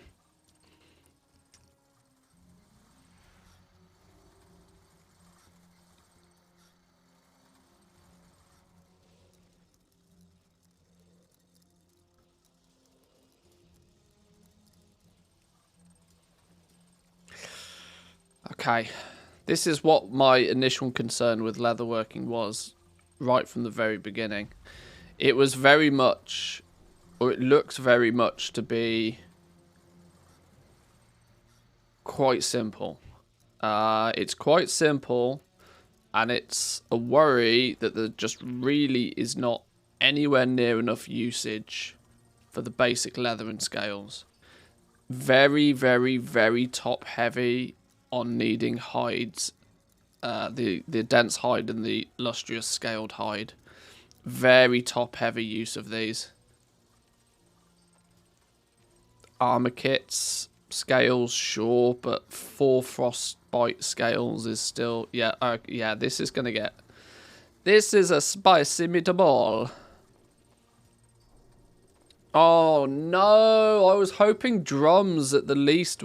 Drums should be resilient. Make it so that drums are resilient leather and adamant scales. Take dense hide out of this. Make drums use resilient leather and adamant scales. Make it so that drums are a way to burn through some of these base materials. Oh lord, the ratio is 1 to 20, so everything takes a hide. There's practically not a single craft that doesn't use either a dense hide or an illustrious scaled hide in some form.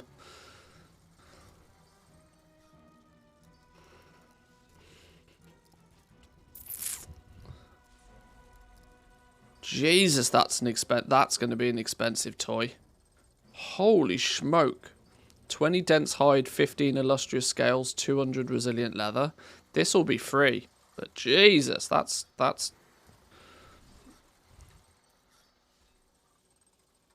okay. Yeah. First impressions is that it's very basic. Very much exactly what you'd expect leatherworking to have. Bunch of leather crafts, bunch of mail crafts, a handful of special things to craft, elemental and bestial patterns. My worry on these is what the demand will be for them.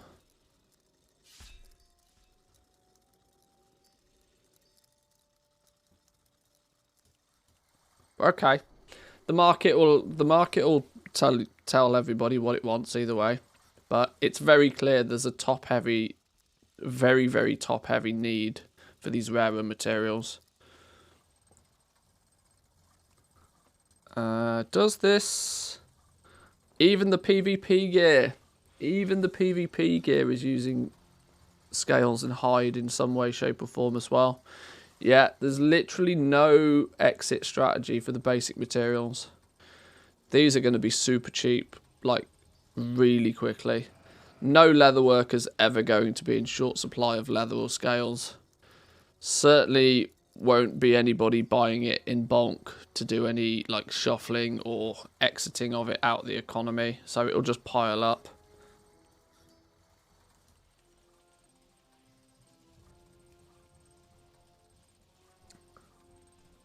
That's going to be fun. Okay, let's level it up a bit. Let's see what we get through the spec trees. The spec trees might switch it up a touch. Let's look then at what we may need to do here. Leatherworking. Right.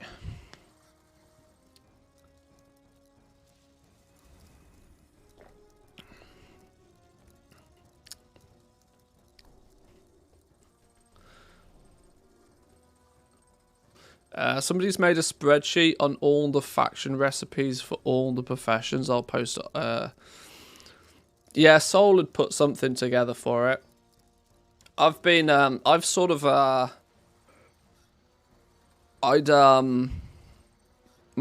mean, my cheat sheet has most of that information in it already. I was not really going to look at it in much detail but until we get, like, quite close to the launch now, because since I initially went through all the factions and put all of it in a spreadsheet, they've gone through and they've changed a bunch of stuff anyway, so...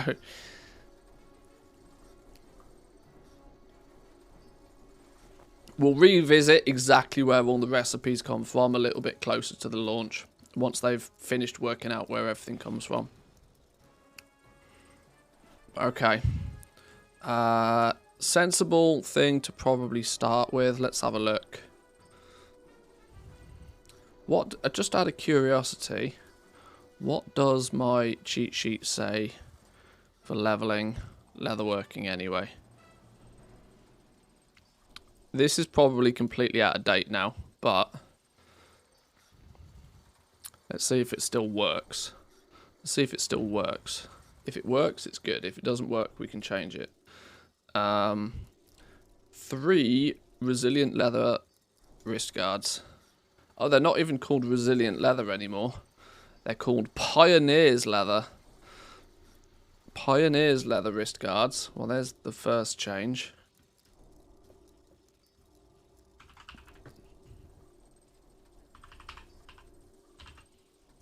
Pioneer's leather wrist guards. At 3 skill points each, 3 of those will get us up to 10 skill. That seems to be the same. Is the quantities of materials needed the same? 12 resilient leather, yes. 3 dense hides, yes. That's all the same.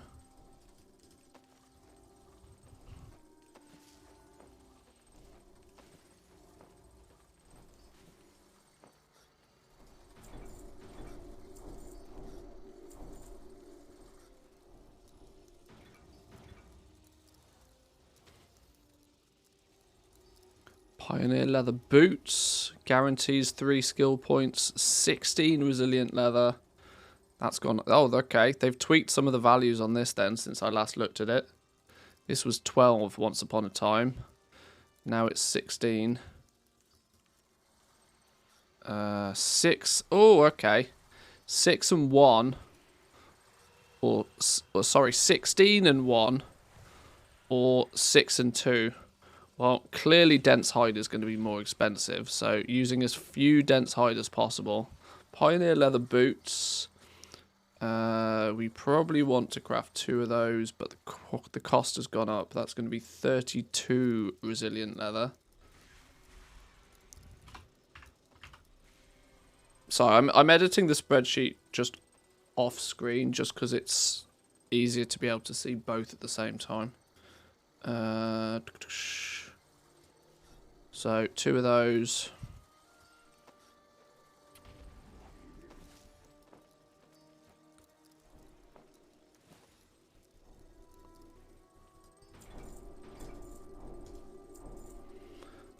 From here, resilient leather tunics. Is that still a sensible move? Gives 3 skill points. Gives 3 skill points. Now we're starting to need 2 of the rare materials. What's the option down here then? Can we get away with using less than 2 of the rare stuff anywhere? No. Everything is going to use at least...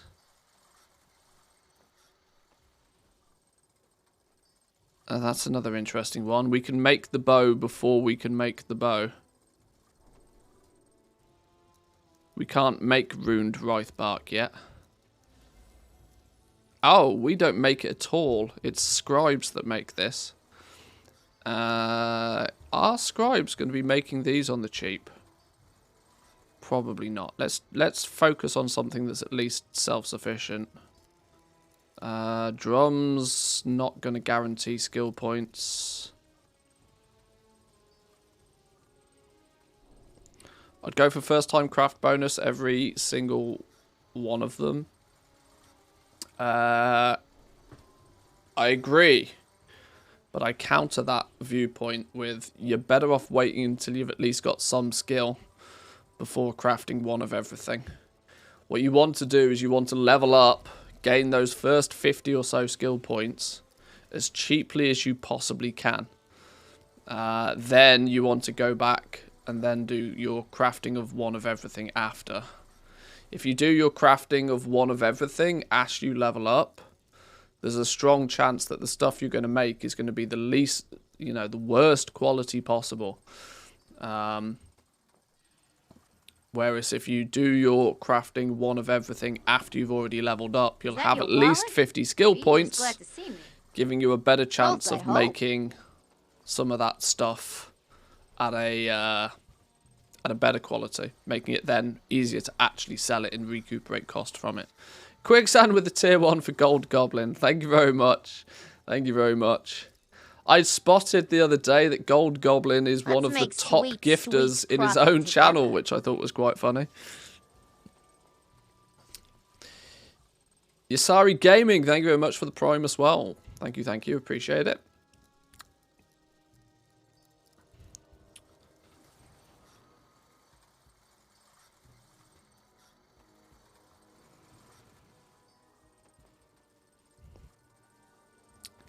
Yeah, Gold Goblin does lurk in the stream occasionally from time to time, I believe.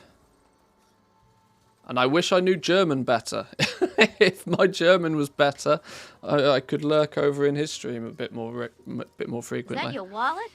Or are you just glad to see Path me? me with a Prime as well. Thank you, Both, boys and girls. I appreciate the Primes. Thank you, thank you.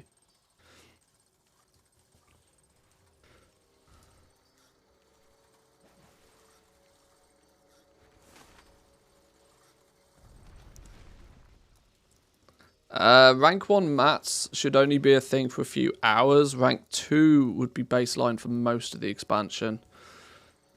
Probably so. Probably so. And it will get to a point where there'll be enough skinners out there that will just be able to practically guarantee rank 3. But that's going to take a bit of time. More primers? Any Lambo owners? Any oilers? Casual billionaires? I'm sure there's plenty of you out there somewhere. Need myself a sugar daddy.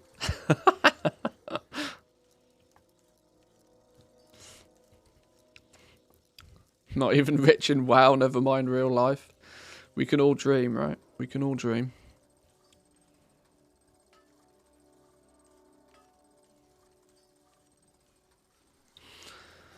We're discussing about goal-making topics in his stream and the Discord, so I think it would be helpful if he has the possibility to get the complete information from your Discord.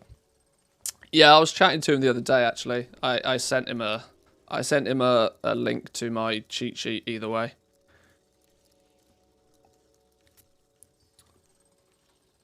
But yes, it probably does make sense if he has access to all of the stuff. Make sure he thanks you for the sub. I'm sure he will. He's a good guy. Okay. What about the crossbow? No, the crossbow is probably not a thing. We're at 16 points, 16 to 20. I think my leveling path for this is still pretty much what it was previously. 2 of those, 6 of those, yeah. Let's get up to 20.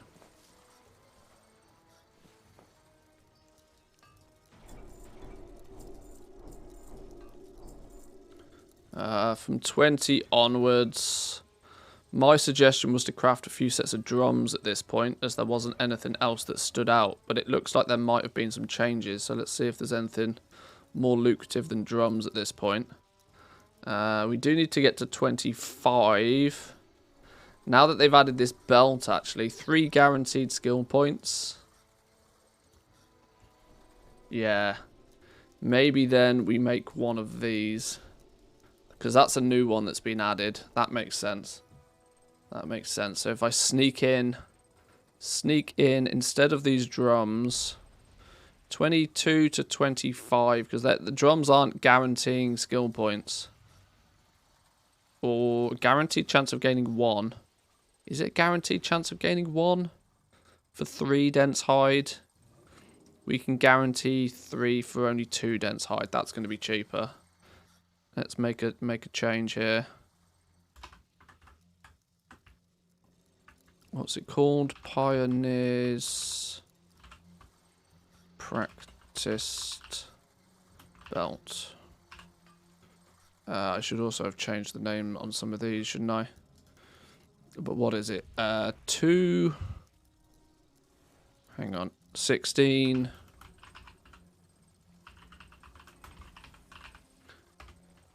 And 2.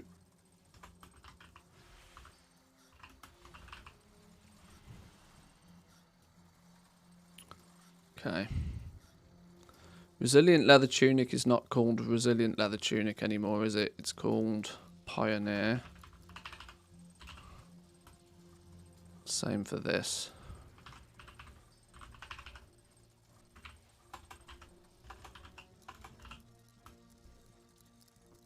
Beautiful.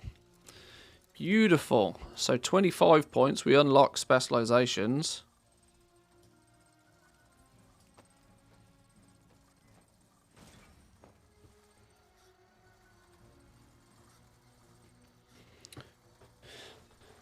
If you're focusing on gathering professions, should you pick up mining, herbalism, or is it fine to pick up mining, leatherworking? Well, I will answer it based on how you asked the question. If you're focusing on gathering professions, you want to pick both herbalism and mining. If you're going to spend your personal time going out gathering stuff, you might as well gather as much as you can. You don't want to have to, you know, fly over herb nodes when you could otherwise be picking them up. So it always makes a lot more sense to have both herbalism and mining at the same time. That doesn't strictly necessarily need to be on like a main character or something though. If you want to do some crafting as well, you're probably better off having the main have the crafting professions and an alt do your gathering for you. If you want to go that route anyway.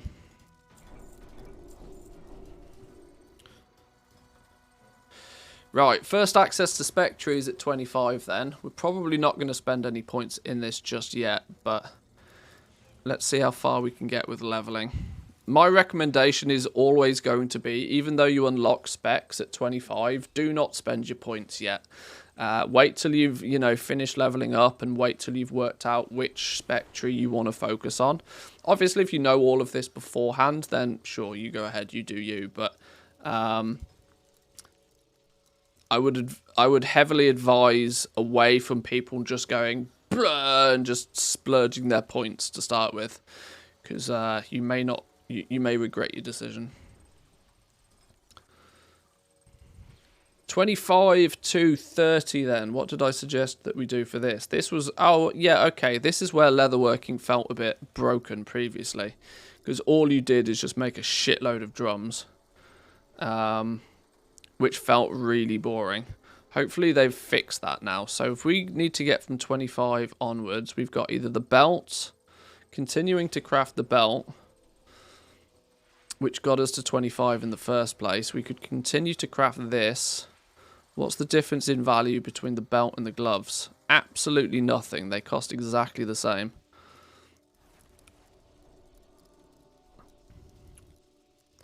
Our other options, though.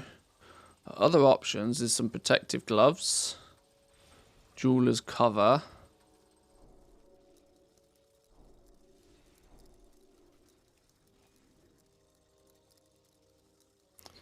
Maybe in the interest of grabbing a few first-time bonuses. Because actually, these using 16 leather and 2 hides, these are actually cheaper. So a jeweler's cover. 1, maybe 2 of these. Oh, this only guarantees 2 skill points. When this guarantees 3.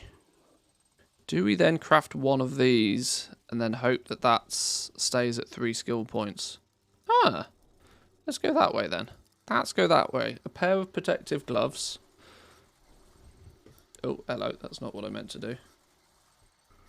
So from 30 onwards, let's scrap this bit. Let's go 25 to 27. 1 times protective gloves, which will be 10. What are these scale things called? I can't remember the name of these exactly. 10 adamantite scales or something. Adamant scales.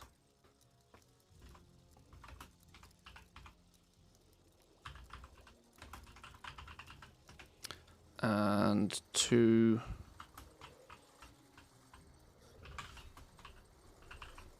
lustrous scaled hide.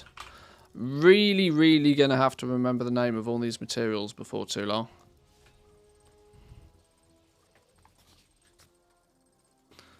Now that better put us in a, please stay at +3. It does, and then a jeweler's cover to get to 30. 27 to 30.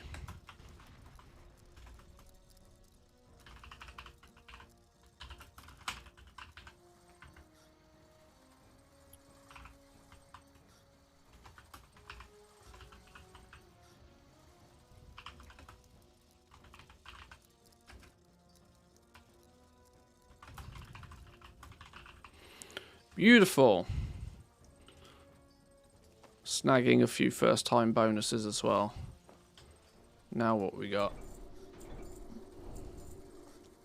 Smithing apron, practiced shoulders, and Trailblazer's toughened spikes.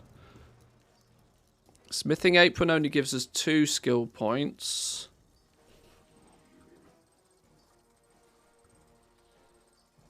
Shoulders is going to give us 3 skill points.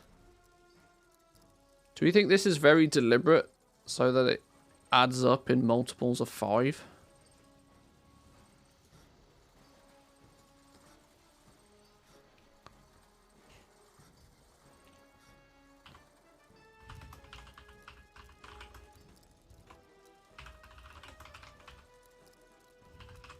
One-time smithing apron. It's just this again. Oh no, it's not. It's that again. That's odd. It takes dense hide but adamant scales. Okay. There's a bit of a crossover there. Crossover that's not usually a thing. Dense hide usually goes with leather. Lustrous scaled hide tends to go with adamant scales. Sure. Either way.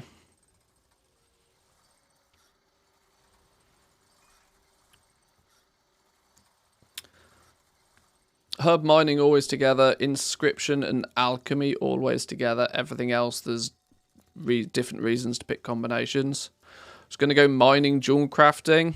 Yeah, that's usually not a sensible plan of action. There's the logic that gathering your own materials is actually not very sensible. If you're going to play with the crafting professions, you're better off buying the materials. If you farm the materials yourself, you have two options. You have the option to sell them, or you have the option to craft with them. If you craft with them, you should be valuing them at the same price as what you'd be selling them for, which that logic then quickly negates the sensibility of you going out and farming them yourself.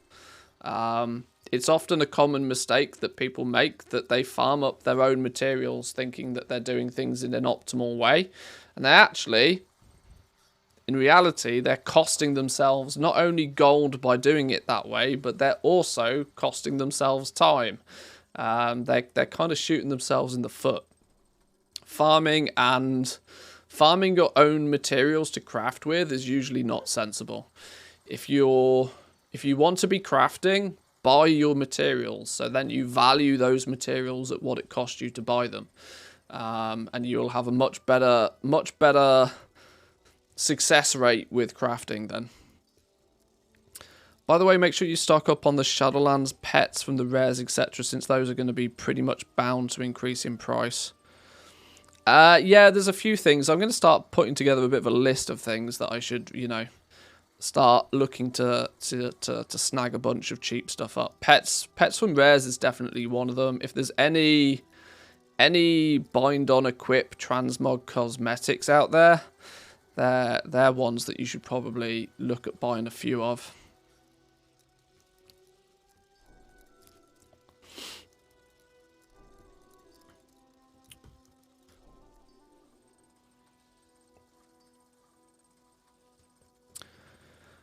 I'd go jewel crafting blacksmith at the start, but I'm not sure I'd be able to afford the cost of the materials on launch.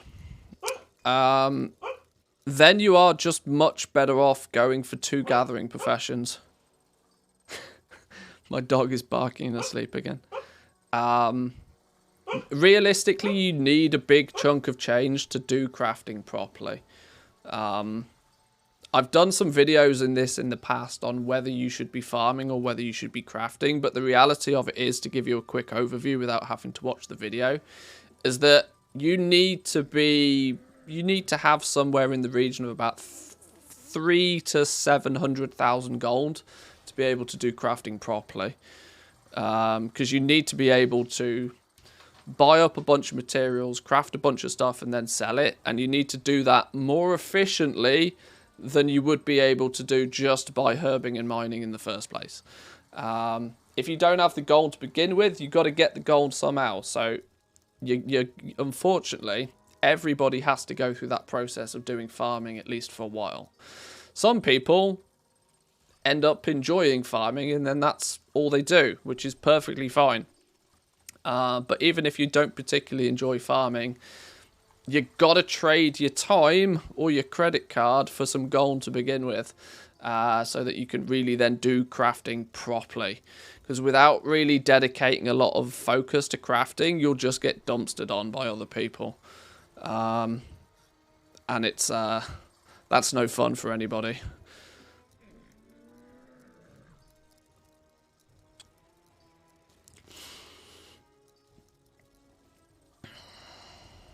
which of the profession mats do you predict to be crazy expensive?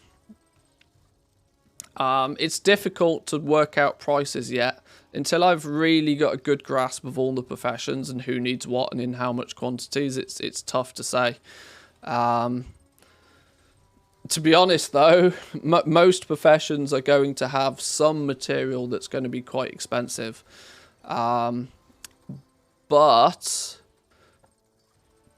But I suspect Dragonflight is going to end up playing out very differently. Because Blizzard is making everything bind on pickup, crafters are not going to be spending anywhere near as much gold on materials as they have done previously. Cyrell666, thank you very much for the prime. Thank you very much. Welcome in. Yeah, I don't think crafters are going to be spending anywhere near as much gold on materials as they have done previously, because you're only going to want to have enough materials on hand to fulfill work orders. You're not pre-crafting stuff. You're not buying up huge quantities of materials in one go to craft a whole bunch of stuff to then put it on the auction house and wait for it to sell. It's going to be very different. Please hold.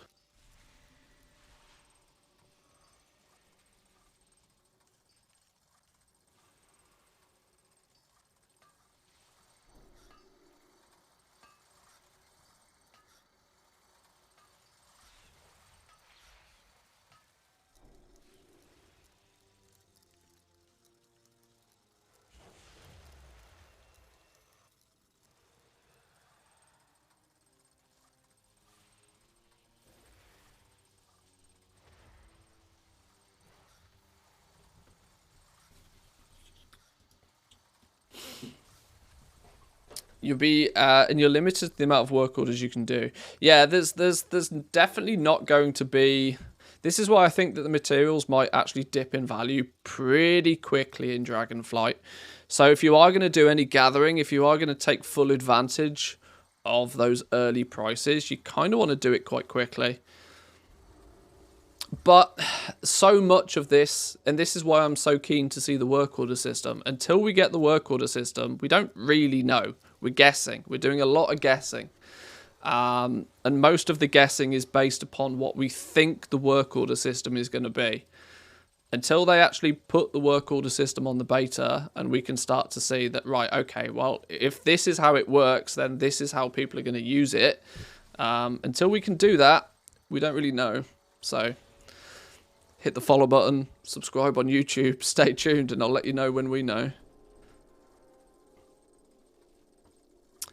Thorn did an investment list last week, which I agreed with 90% of, but good luck finding any decent value Corthia shoulders these days. Yeah, probably not. Corthia shoulders, if you haven't already bought them, you're not getting them. At least not cheap, anyway. No, siree. Right, let's get this little leveling path finished then. I'm 30 to 32, is that? 30 to 32, the smithing apron.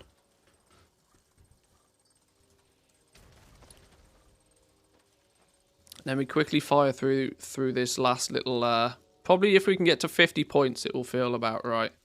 And then I'll check through with chat again.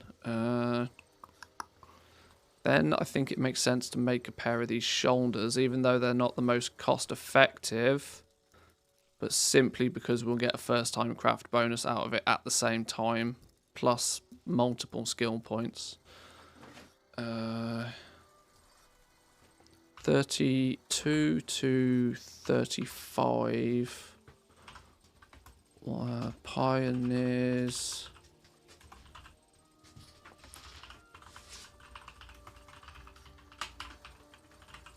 Pioneers practice shoulder pads. 16 resilient leather.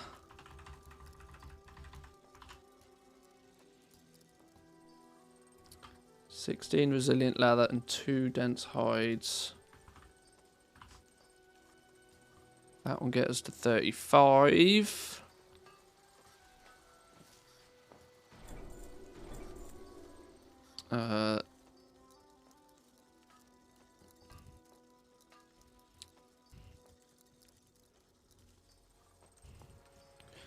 16 and 2. Oh, now we start using 3 dense hides per recipe. Okay, maybe we make then.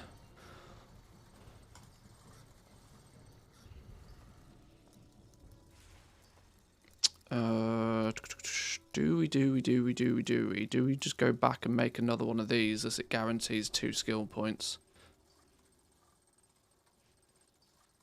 I might have to look at this path again because it's not totally what I'd have expected it to be.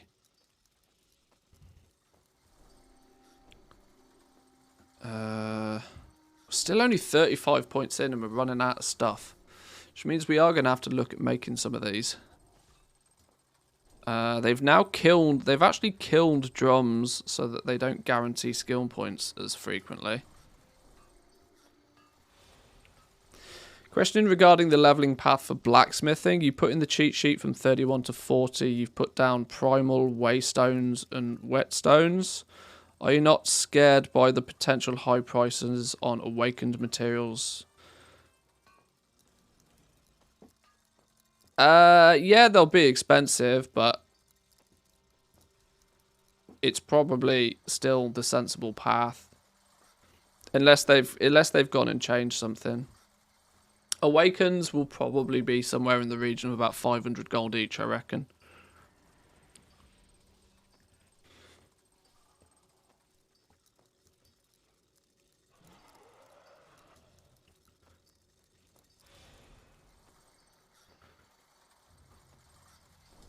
Feels really odd to go back and make...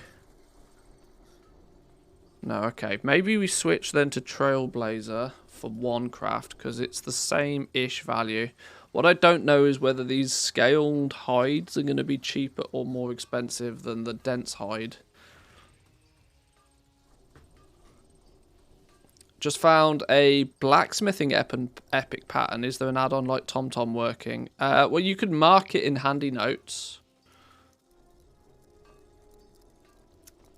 Honestly, if you find things like that, it seems really odd, but one of the best things you can probably do is just go post it in a wowhead comment under the item.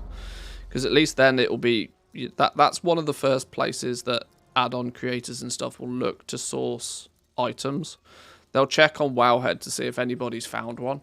So that's usually a good way to... If you do find something, jumping onto wowhead... Wowhead does tend to, as much as it frustrates me sometimes, it tends to be like the one location for things like that.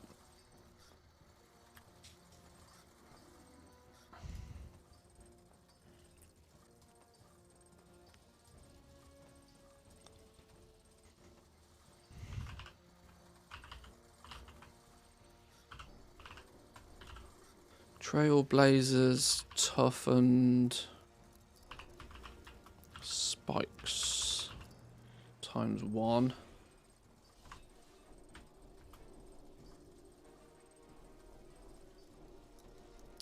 Which is going to be 16 scales.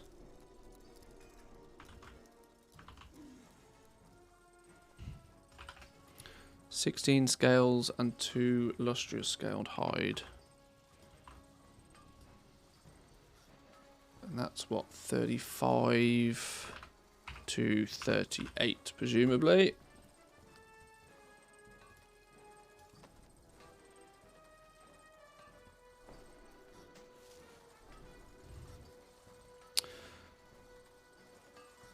Oh. Ooh, that's an interesting one.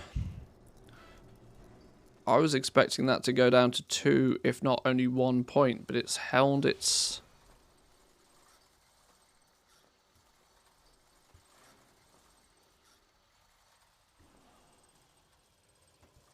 Okay. 38 to 41. We're going to do one of Trailblazers. Toughened. What, these leg guards? This is the first one that's going to start using more of the scaled hide, but We'll have to live with that. We go down 26 scales, but we go up one more on the hide. Still not convinced this is actually the optimal way of doing it, but I usually tend to run through the leveling process 2 or 3 times to work out what actually just feels the best. Okay, at 41 we need to craft 3 more somethings. Hopefully now one of these, and then something else that we haven't made. A coif, a leggings, and a cowl. If we can craft one of each of those and then hit 50, that would be actually perfect. Question is whether it's going to work that way. Well, let's test and let's hope, because that will also then tick off a lot of the first time crafts as well. 41 to 43. No, 44.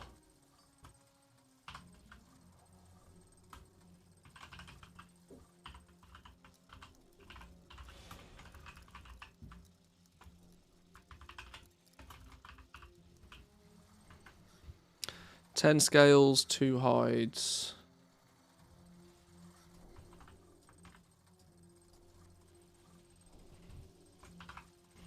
Ten scales, 2 hides.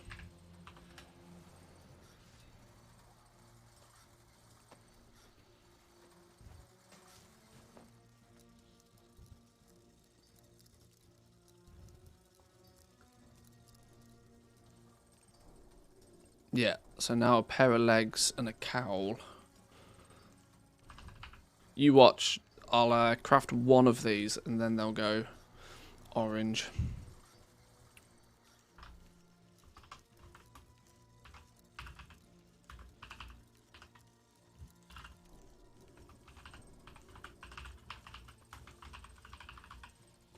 Leggings. What do these take? 10 resilient and 3 dense.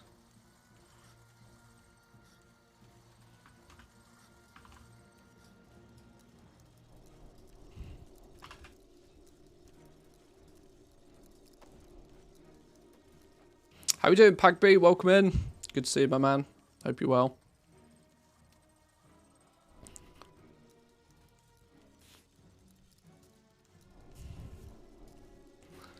And then this one should get us to 50 by the looks of things.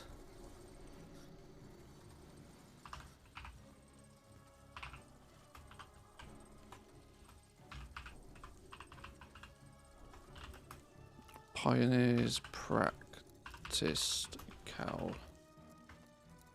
What's this? 10 resilient leather, 3 hide again.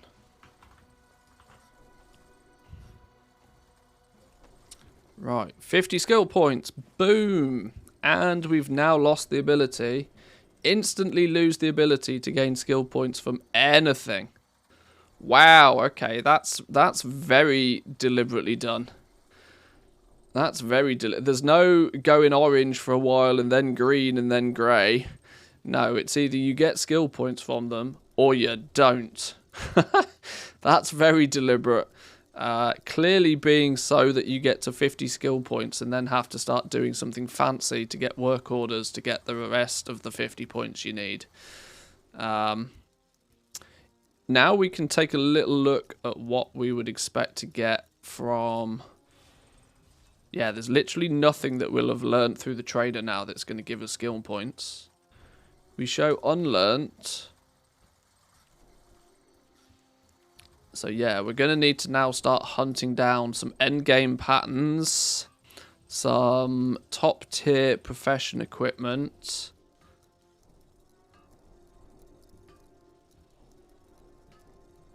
decayed patterns, some finished prototypes, which I believe are the items that scribes are going to need.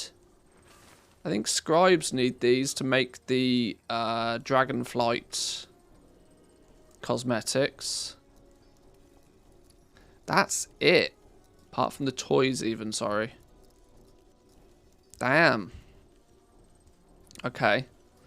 So at no point is the PvP gear going to give us any skill points. I still don't even know how we get the PvP gear, by the way. I'm assuming that the recipes are going to all be on a vendor somewhere.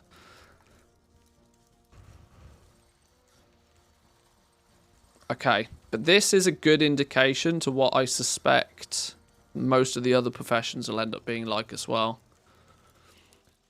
The fact that we hit 50 skill points and it was just like, boom, right, you are now done, was clearly a very deliberate strategy.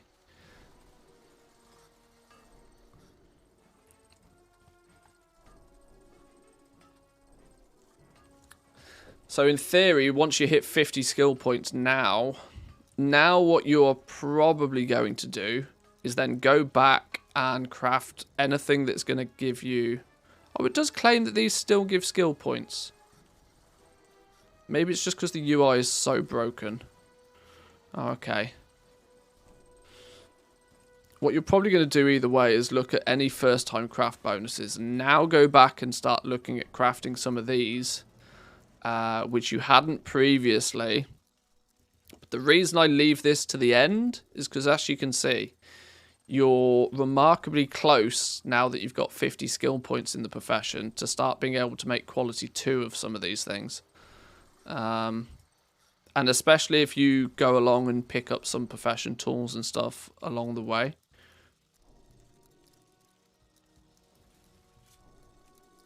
You should be able to now go through these, and if you're lucky, make quality 2 versions instead of quality 1. Which doesn't, you know, it's not going to be a big thing, but it does just mean that when you craft it purely for the purpose of the first time craft bonus, you're more than likely going to have better success selling a quality 2 than a quality 1 version.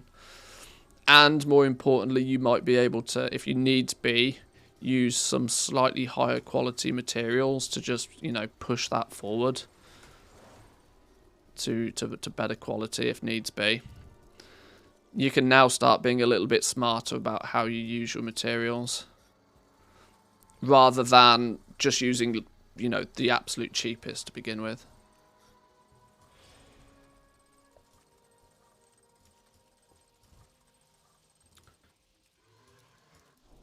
Yeah, there's not much that you'll be able to make it quality 2, but these basic things, like everybody is going to try and craft one of each of these to begin with.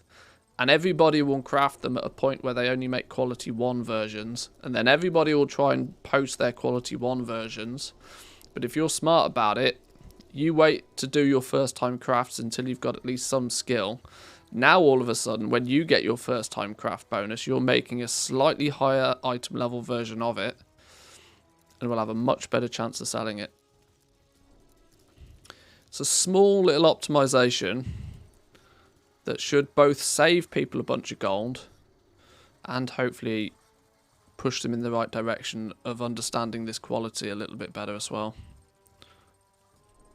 Okay. Let's look at specs then for a while. There's clearly 2 obvious spec paths, right? It doesn't take a genius to work out the 2 obvious specs. You're either do you want to craft leather or do you want to craft mail? the spec builds are not rocket science for this. Primordial leatherworking, I think, is going to be an interesting one.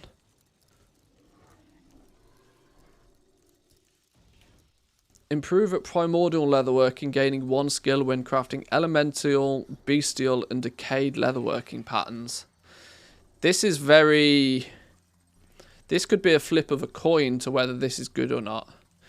Mainly because the only reason you'd want to focus on these rather than the generic stuff is if for some reason one of these patterns ends up being like super duper silly popular for some reason. If we look at the unlearned tab, the elemental patterns, the bestial patterns, and the decayed patterns, every single one of these is an embellished piece of gear. Now, people can only equip 2 pieces of embellished gear at any one time. But if for some reason, when the sims happen, if these are simmed to be incredibly strong pieces of gear, if any of these happen to land on a BiS list somehow, then speccing into these is a cash cow waiting to happen. But it's kind of one of those that you almost need to wait for the sims to come through to say whether those patterns are going to be good or not.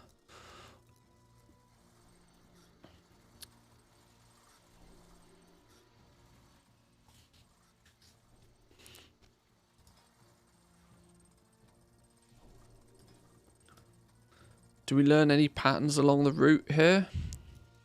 Inspiration, resourcefulness, inspiration, resourcefulness. Learn to use curing agent and chain oil finishing reagents on primordial leatherworking patterns. Yeah, you're really banking a huge amount on these very specific patterns. And weirdly, you don't get taught any of the patterns just by speccing into it. Maybe you do further on down the line. Elemental mastery, bestial primacy, and decaying grasp. Okay, so you spec into primordial leatherworking. Then you have to niche down into one of the three categories.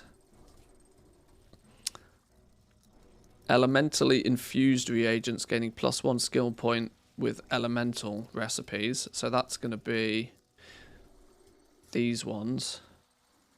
This also is going to, if some of these recipes, if some of these are deep in reputation trees, a renown path, sorry, some of these could be a nightmare to get access to, which makes it all the less desirable to spec into it from day one, but all the more rewarding if you actually do. I know K-Chak's listening to this, rubbing his hands together.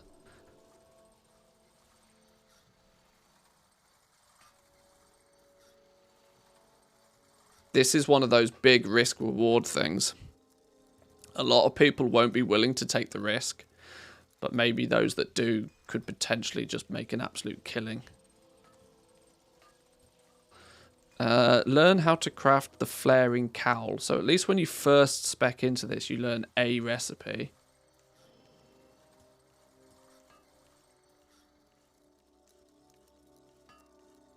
Did I see a 3-piece gear bonus with a maximum of 2?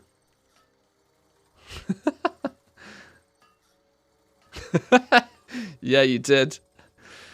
That's also interesting. That means if you dedicate yourself to one of these, that you're also dedicating yourself directly to another pair as well.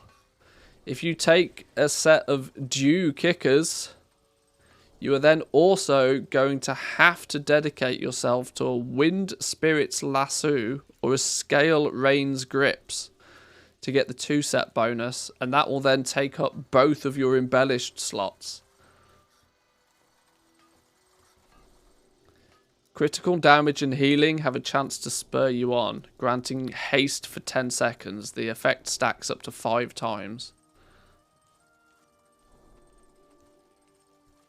The question becomes is how much haste?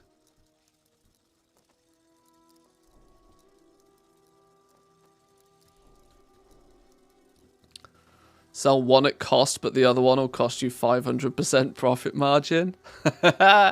Yeah, you might. I'll get this set because it's cheap. Buy one piece, and then you're like, oh, oh.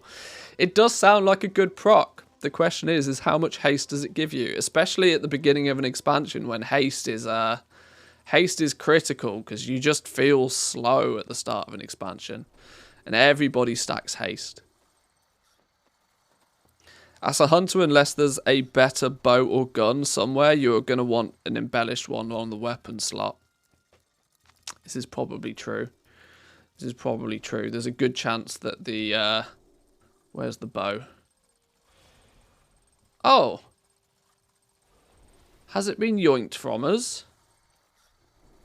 Oh. Oh, that's an interesting twist. They've had the end game bow yoinked from leatherworking.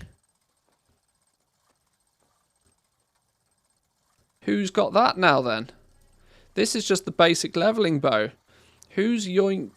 Oh, that's interesting. No, this isn't it. This is the basic level 70 one. I'm not going mad. I swear leatherworking made one of the endgame bows. Weapons. Bow of the Dragon Hunters. Where's Bow of the Dragon Hunters gone? Why is that not on my list?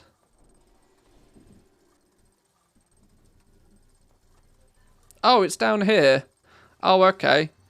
We do still make it. It's just not in the weapons category like I feel it should be. Oh, okay. Panic over. Panic over. We do still make a bow. You might be right, though. It might be very much that we will want to add an embellishment to this and make this be super duper mega. It's highly likely that you will want this to be one of your embellished.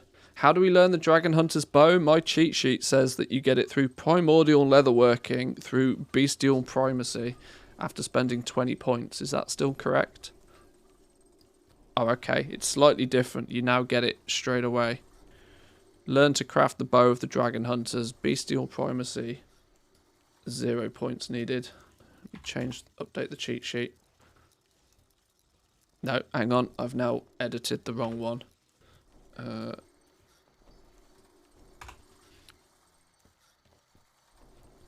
You get that on learning it.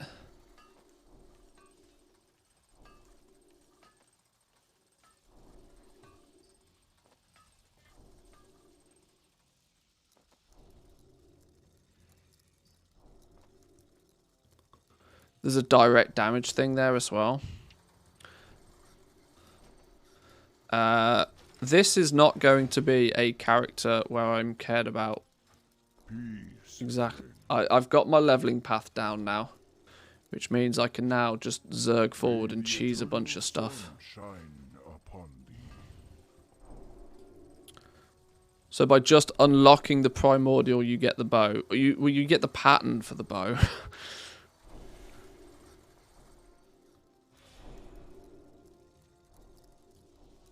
So you'll presumably only need to, by the looks of things, you'll only need to put, what, like 10 points in here? Yeah, 10 points in Primordial Leatherworking to give you the ability to learn a sub-spec. So 10 points in there gives you the ability to learn a sub-spec. Then you can go Bestial Primacy, and upon unlocking this, learn to craft a bow of the something or others. There you go. There's your bow recipe. 10 points. 10 points gets your bow recipe. Which for a weapon, that's hella cheap actually to get your weapon nice and quick. Now, at this point, after leveling your profession, being 50 points in, you're still going to be dog shit at making these. But the point is at least you can. Right? The point here is going to be that at least you can sell this to anybody that wants one. And as it's a weapon, I would imagine that it will be of interest to a fair few people. Any hunter that for some reason isn't a leather worker and isn't specking, because let's not forget that if you are a level, even if you are a hunter and even if you are a leather worker, you may not choose to spec in this direction. Meaning that, you know, your first 10 points might be put somewhere else. So even hunters and even leather workers themselves might still be buying these off you if you choose to unlock it first. Because not everybody will go the same path as you. The point is, though, is you're at 65 skill at this point. You're dog shit at making these, but you will be able to make one. That's the point. Straight away, nice and quickly. Can you act like you want it at quality 5? I would imagine quality 5ing of this would be as simple as probably then stacking points in here. 10 inspiration. Do we get +1 skill? Yeah, you gain +1 skill in bestial primacy. 10 inspiration when crafting bestial patterns and ear-infused reagents. So, if you wanted to go hardcore weapon spec...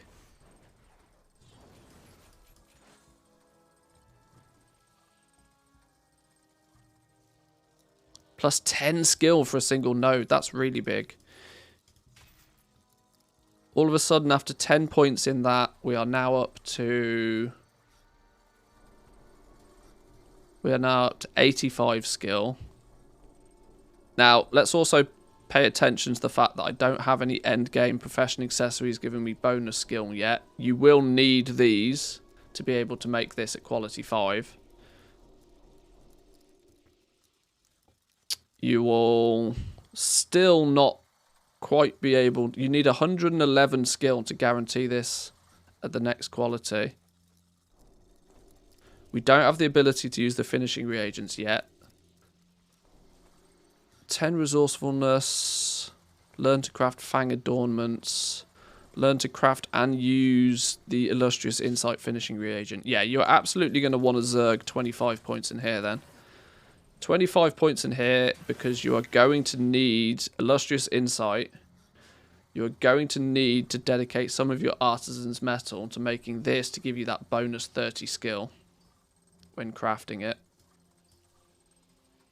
So now we can throw this on there if and as and when we make one. Let's make one of the... Where's it gone?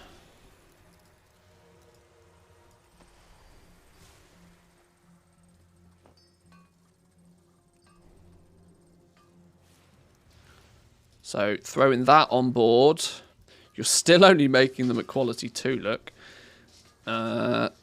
You need to get all the way to 280 before you're making this at quality 5. You've got quite a journey ahead of you to be making these at quality 5. Now what I haven't done is actually made some of these intermediates. Maybe using top quality intermediates here is going to make a significant difference, which I imagine it probably will. Tools, quality 3 mats. How many do you need to make to reach quality 5? Well, your first initial concern is going to be that you've only got 50 points in the spec. You're still naturally missing 50 base skill points by not having leatherworking maxed. So obviously, you are going to want to try and fill as many work orders of these as possible. Now, public work orders, we assume, won't be able to request any set quality. All the public work orders we assume is going to allow people to say, "Oi, I want this item." No restrictions on what quality it is. So any of those work orders that you see, you should be able to start filling them, and you should start chipping away at this last 50 points. Technically, you're going to need to fulfill 50 work orders, maybe even more, because we don't know if these are going to guarantee a skill point every time all the way up to 100. This is also something to consider when looking at hyper focusing on just one item like the bow. If you hyper focus on the bow, what happens when there's no work orders for bows because everybody's decided they want the engineer gun instead? You know, that becomes a problem. If you hyper, this is just a balance thing, right? You're gonna have to make that choice on what works best for you. Which for me is probably, I'm probably, to give you guys a bit of a hint to where I probably will go. I will probably specialize in mail armor on my main character. And that's because it gives me options quickly. I should quite quickly be able to unlock a couple of endgame recipes and start supplying, hopefully at least, start supplying those Drakthir with all of the crafted gear they're going to want. But we don't know until the game goes live what the best option is going to be. 25 points in here, though. We can now, if we simulate, what were the materials I needed for this? I have a problem that I need flipping ruined Wraith bark, which is made by scribes. Am I going to have to piss about leveling Inscription just to make these things? Or are they on a vendor? What do you want? I think I need to mess about leveling Inscription just to test this properly. That's goddamn annoying. Be good. Yeah, that's really annoying. Traveler. Go in peace. I've been Haha. Okay. Right. So this is going to be the fastest leveling of Inscription you've ever seen. May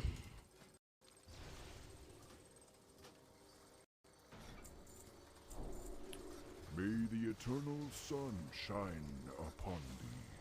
Go in peace. Where's the knowledge book for Inscription? Where's the knowledge book for Inscription gone? Where's my book? There's me book. Walk with the earth. Inks. We need... Oh, now. Can I remember? Can I remember? Can I remember? We need 200 of those. Let's just grab 200 of each of the herbs and mill them all down.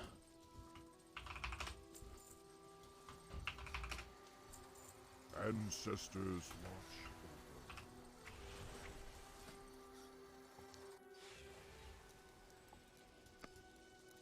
Haha, I did not plan on doing Inscription today, but I guess maybe... We shall meet again.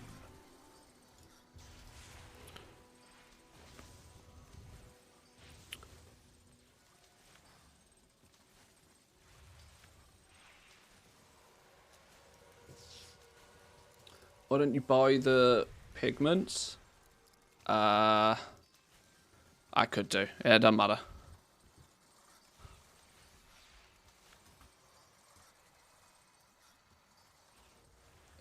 Iridescent water I'm going to need as well. Well met. Is iridescent water on here somewhere? Peace. May friend. the eternal sun shine upon thee. Where's me iridescent water gone? Hello? Lord. May Well, the eternal sun shine upon thee.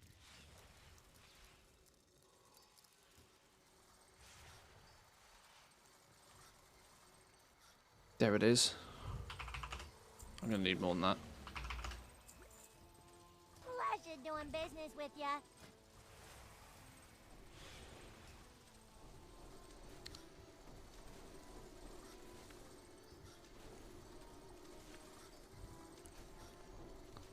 Seven, 8, 9, 10.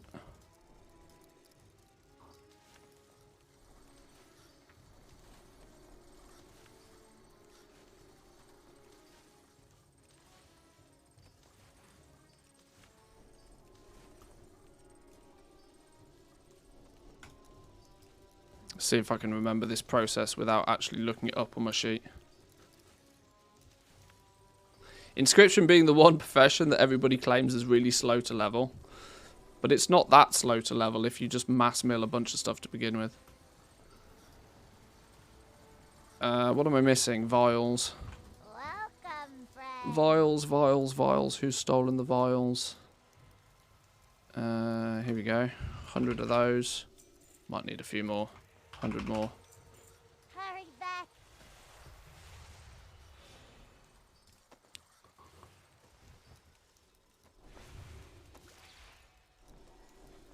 I had slightly forgotten just how slow the ink crafting is actually. Multi-craft helps a lot with Inscription. Inscription's going to be a good one, you know, because the Inscription is one where these bonus stats actually play quite a significant part in the profession. This is what they've not done really well with, in my opinion, is integrating these much into the way that the professions feel. I think they had grandioso plans for these secondary crafting stats, yet it just didn't really quite work out the way they expected. Because when they came to actually try and balance it all, they quickly realised that shit, this just isn't going to work. Because the there's a difficult balance that when trying to make resourcefulness and multicraft and inspiration feel strong and worthwhile, at the very same time as doing that, it massively throws out the actual scaling of the professions in the first place, which was clearly a problem.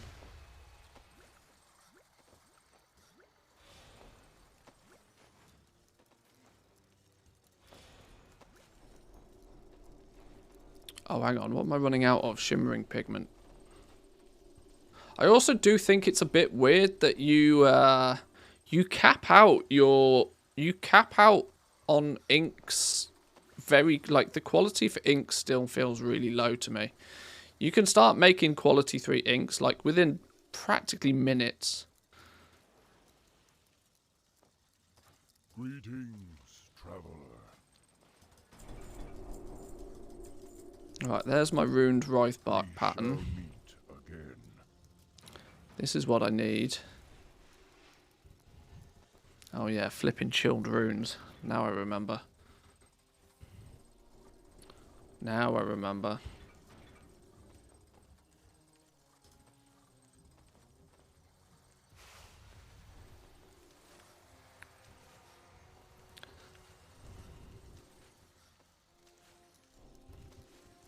See, milling has this really high difficulty cap. Yet it seems really odd that this has got a super high difficulty cap when then crafting the inks just doesn't.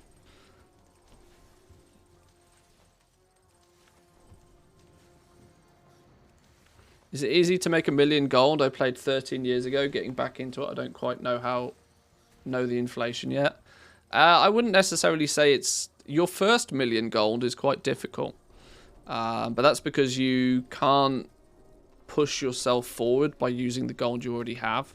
There are lots of shortcuts you can take if you already have a bunch of gold.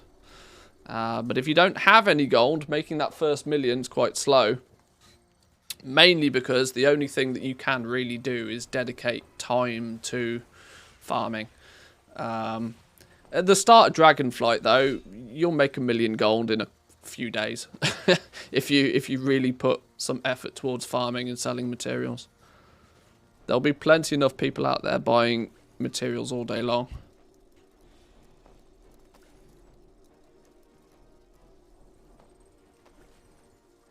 Farming today your way to 1,000,000 gold will take you like 1,000 hours. It's probably not quite that bad, but you're unlikely to make much more than about 10k gold an hour right now.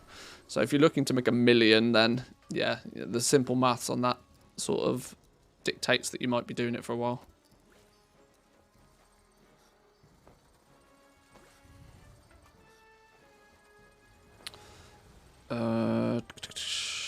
Where are we at now? They've changed the leveling process for milling as well.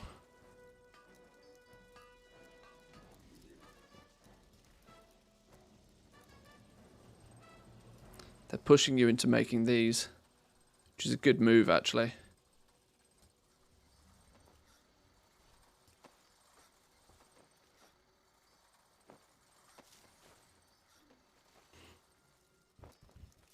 Just run adamantite ore, buy and sell, made easy gold. It's a little bit more. It's a little bit more complex than that nowadays. Whilst that will still work, in theory, the meta for making gold 10 years ago was very simple. It was put something on the auction house and sell it. The players have got a lot more skilled nowadays, though. A lot more players are switched on to... And, of course, that creates competition, right? So...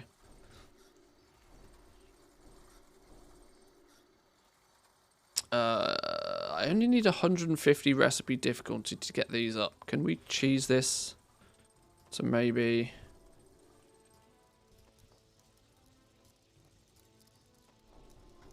Okay, they've completely changed the inscription leveling. Completely changed inscription leveling. What literally feels like a matter of days after I made a video on it. That's annoying.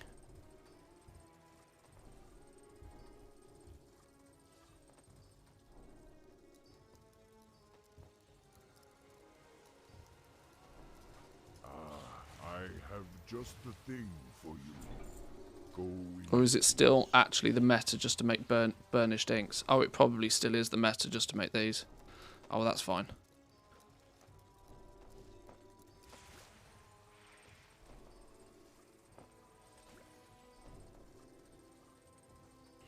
$24, $26,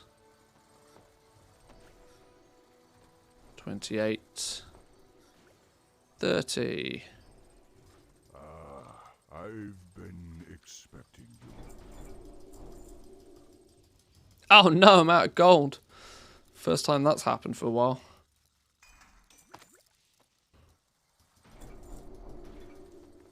Walk with the earth, mother.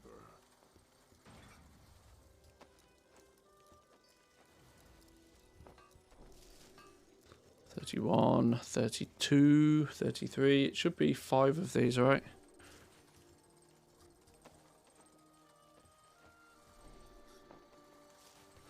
So annoying only getting 10k on the beta, especially since they give you a little box that just has unlimited gold in it. If that's the case, just give us 1 million or something to start playing with. There's no point holding us back. Seems silly. My inventory ends up being spammed with flipping trinkets that I can't easily get rid of. What brings you here?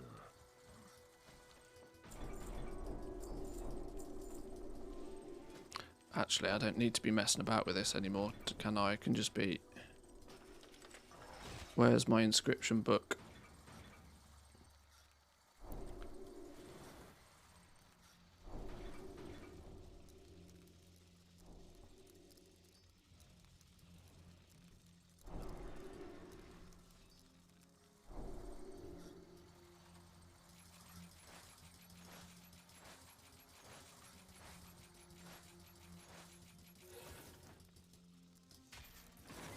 Right, that should be 40 skill.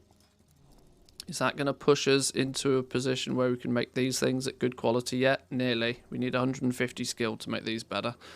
That will probably be fixed by just making them with better quality of these things. Better quality inks will make better quality chilled runes. Better quality chilled runes will make better quality of those. Okay, yeah, that's fine. Inks, we should now be able to make inks at better quality. Yeah, now we can make top quality inks without any issue.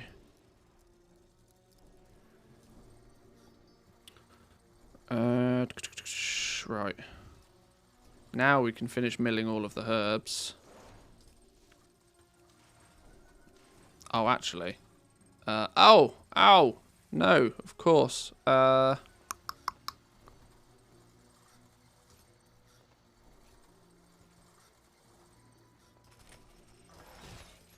Let's just max this out.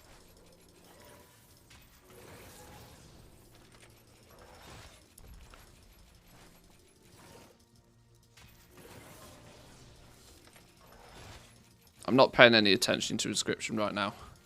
I'm only doing this for the purpose of leatherworking. We'll come back to this another day.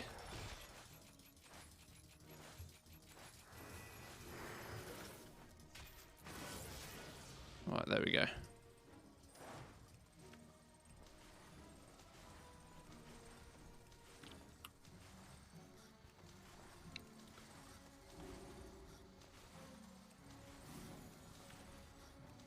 My poor inventory.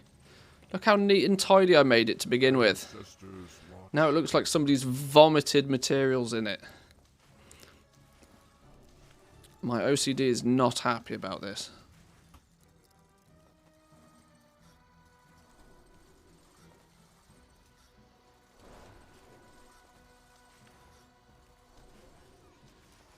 I thought that would be enough to get to 250 milling naturally. Maybe not.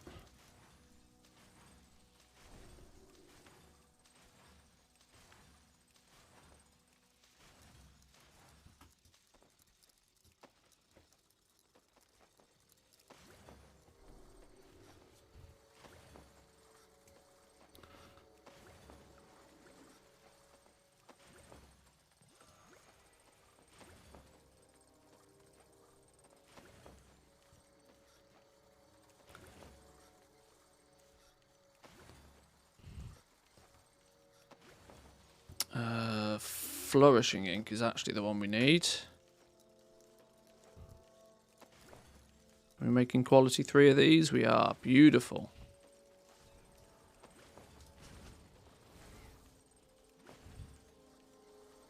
This is an intermediate item, so this should only... Yeah, this only goes to quality 3. That's good.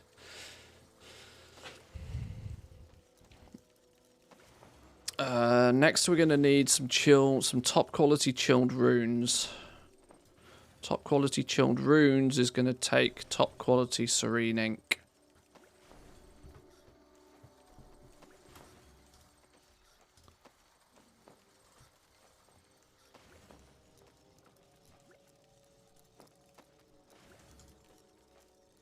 Can we now... Oh, look at that. We are literally one skill above what we need. Beautiful.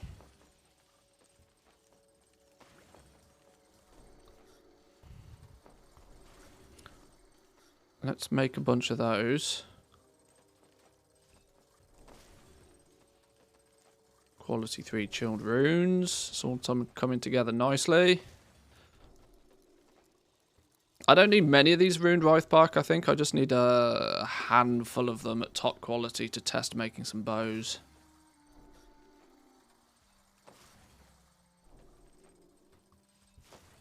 This also does go to show, though, that if you do, as a leatherworker, choose to spec heavy... Oh, we still don't hit the skill. If you do choose to spec heavily into crafting bows, you're really going to have to hope your ass that there's some scribes out there that are making these materials at high quality as well. I really, really do like how all of the professions interconnect, and that you're going to... It's not just a case of, you know... Oh, I need a scribe to make me this, or I need a blacksmith to make me this. It's going to be the fact that you're going to need a scribe that has specialized in this direction to be able to make you this. This is why there's probably not going to be like a cookie cutter spec for the professions. Just like, you know, if everybody farms up the same materials, those materials are cheap and it becomes a shit farm. It's going to be the same with the professions. If everybody specs into the same thing. And I did sort of... I wrestled with this theory before making, like, profession build videos. Because I was like, if I make these profession build videos, does that mean that everybody will just copy the video? And everybody will go the same way? And I didn't want to push people down the wrong path. But, we'll see. Hopefully that won't be the case, but if everybody does choose to do the same thing, then I think I'll specialise in selling the shovels first. It's equally probably not a terrible idea. Is this conveniently a skill quantity that I'm missing? Is that convenient? That is, isn't it? That's almost exactly the amount of skill that I would obtain by having... Oh, okay. If I increased... Yeah. If I pushed my inscription skill, actually, higher to begin with...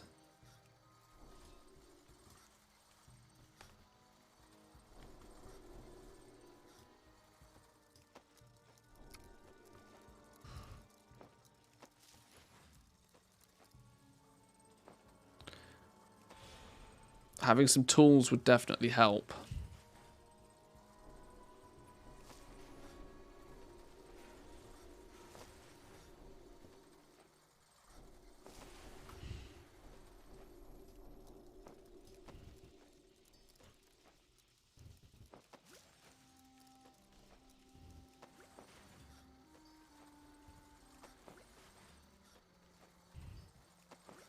Thinking about the work order system definitely makes me identify as an attack helicopter. Okay. Sure. Each to their own.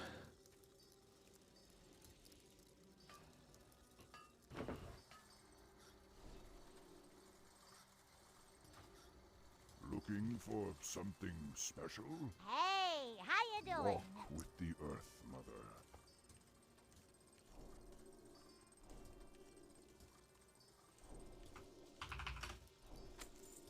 ever need anything.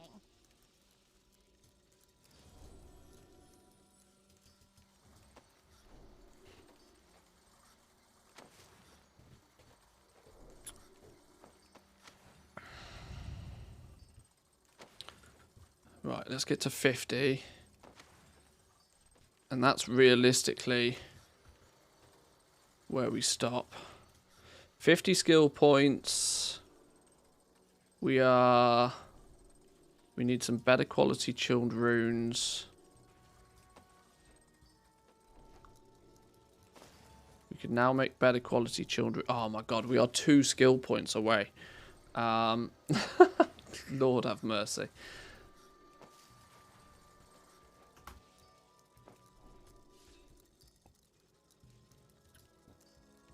I don't want to have to be relying on inspiration procs. Give me 2 skill points from somewhere. Do you still... Low chance of gaining skill, high chance of gaining skill. Alright, give me 2 skill points, please, for the love of... 51. 52. Genius. There we go. That should now be Ruined Writhe Bark at quality 3, guaranteed. Go. Yay! What? What? Stop! What? Quality 2? What's going on here? That's not what we planned.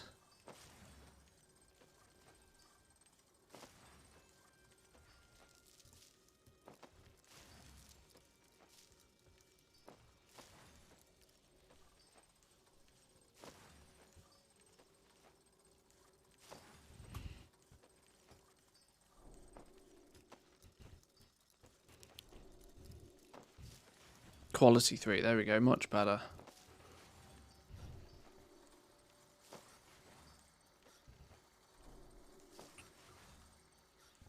Right, that'll probably do. That'll probably do. My inventory looks like somebody's vomited on it. I can't help that anymore. Where did we get to then? We did all of that for the purpose of trying to figure out just how and what we need to do to make this bow super duper. We can now say that, right, oh, we need 5 of these just to make 1 bow. Oh lord, maybe I do need a few more. Hang on, please hold. Hang on. What brings you here? Hang on.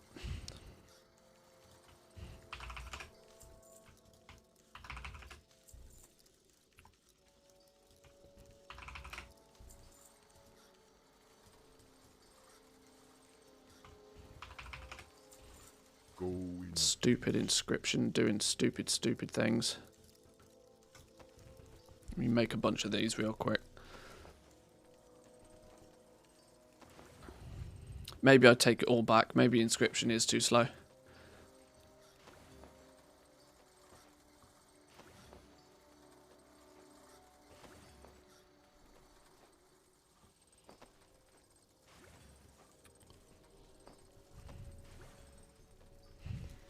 Let's make just like 50 of each of the inks. If we can get 50 of each inks, that should be plenty, right? Hopefully.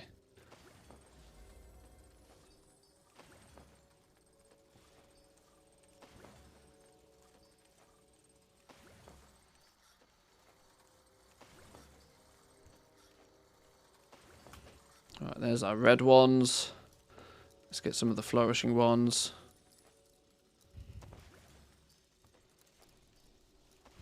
Easy quality 3 every time. I think I'm going to be leveling my gatherers first. Getting the mats is going to be way too expensive for me otherwise. It's, I mean, like any expansion though, I can't hide the fact that it will be expensive if you try playing with all of this in the first week. But it's not actually that bad. It doesn't appear as if it's going to be that bad. If you're crafting and needing top quality materials, it might get really expensive really quickly. But let's not forget, the reason you're doing this is presumably because you then want to be selling something.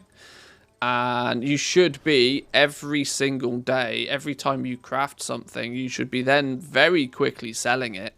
So it shouldn't really take you too long to start cycling the gold that you have, right? If you spend 50,000 gold buying materials on day 1, you should, in theory, turn those 50,000 gold of materials into at least 75,000 gold of sales to log on to tomorrow morning. That's kind of how you should expect it to play. So you don't strictly need huge amounts, but the more the better, right? It's the more you can spend, the more you can make.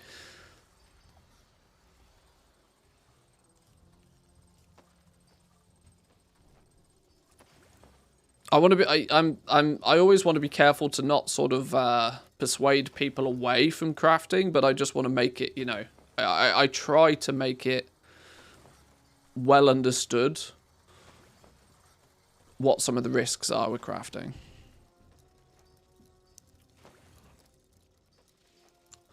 Can you really sell the stuff for a profit that everybody crafts to skill up?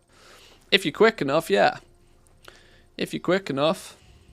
But also, at the same time, the cost of you leveling up, getting those first 50 skill points or so in your profession, is usually what most people consider just like sunk cost.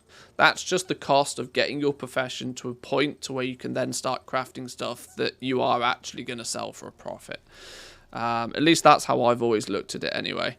The cost of leveling up your profession is just the cost of doing business, right? You'll make that back in a few days' time easily anyway. But you want to get yourself to the point where you can craft the good stuff that other people aren't crafting yet and start specializing and start focusing. So what do I need? I need more chilled runes. Let's make some of those.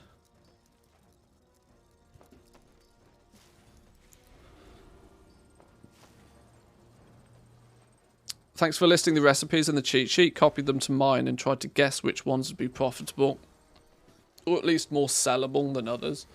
Yeah, there's be aware that they are changing the location of a lot of the recipes. My cheat sheet is probably... This is why I haven't made my cheat sheet like super publicly available. If you're a channel supporter, you can have early access, but I would also then hope if you're a channel supporter, you understand when I say that it's still very much work in progress and may not be 100% complete or 100% accurate. Because, you know, it's still beta after all. What am I missing? Rune. I'm missing Wraith Bark all of a sudden. How can I be missing a basic material? May the eternal sun shine upon thee. Right, can we make quality 3 of these now? We should be able to make quality 3 consistently. Go, go, gadget, go. Still deciding what I'll pair with leatherworking. Yeah, I'm finding it a bit tough to suggest to people in terms of profession pairings. For 2 reasons. One, because I don't have to think about it myself. My professions are locked on my characters. I've had the professions on the characters for so long, there's no way I'm dropping them. So my jewel crafter is also my leatherworker. My blacksmith is also my enchanter. For me, my professions are locked down solid. There's practically nothing that could ever turn up in the game that would make me switch them about. But if you don't really care about your professions and are trying to optimize it, I also think the fact that I can't easily work out what good profession pairings are is a good indication that it doesn't really matter. If there's, if there was something that was really standout, if you pick this profession, you should absolutely take this profession as well. Then obviously that's easy advice to sort of give. But the fact that there's nothing that is like, you absolutely should take this and this, apart from maybe herbalism and mining. If you're taking gathering, take all of the gathering. Don't half-arse it. But when it comes to crafting professions, just pick 2. Pick 2. It doesn't really make a huge difference. Look at the squirrel of the stream, Inscription. It really is. It really is. I do have a few rank 3 runed Wraith Barks now, so that'll have to do us for a minute, I reckon. Or can I get up to like 20 of them? At least that will be 4. Oh, now what have I run out of? I've run out of top quality chilled runes, okay. Will you miss out on a lot of crafting knowledge if you don't have your main profession whilst leveling? Probably not. Most knowledge is a weekly thing. So you could, in theory, spend the first few days herbing and mining, for example. Cashing in on the first couple of days of craziness. Then switch to your crafting professions and probably not be behind in any way, shape or form. But we also don't really know enough about knowledge points for me to guarantee that. So, you know, either test for yourself on the beta or keep your fingers crossed if you take that approach. For example, to give you guys a bit more of a clear answer on that, what we know about knowledge points so far, there is probably 6, maybe 7 different sources that we already know for knowledge points, right? I'm going to ever so quickly just refer back to my Discord for a second because I've pinned one of the comments that's got a bunch of them. So there's, for knowledge points so far, you get 1 knowledge point as a first time craft bonus anytime you make something with a profession. Now, obviously, you get that knowledge point whenever you craft that thing for the first time. There's no actual time restriction on when you do that. There are the Draconic Treaties that are from Inscription, which, as I have it on screen, I can probably show you. The Draconic Treaties are a scribe crafted item that gives you 1 knowledge point, but is on a weekly cooldown for use, I think. Where have they gone? These things, right? So if you're a blacksmith, you can buy one of these off a scribe, and it will give you 1 knowledge point. Can only be studied once a week, though. So there's a cooldown on this. But once again, it's a weekly cooldown, so it's not super urgent. You get going with this straight away.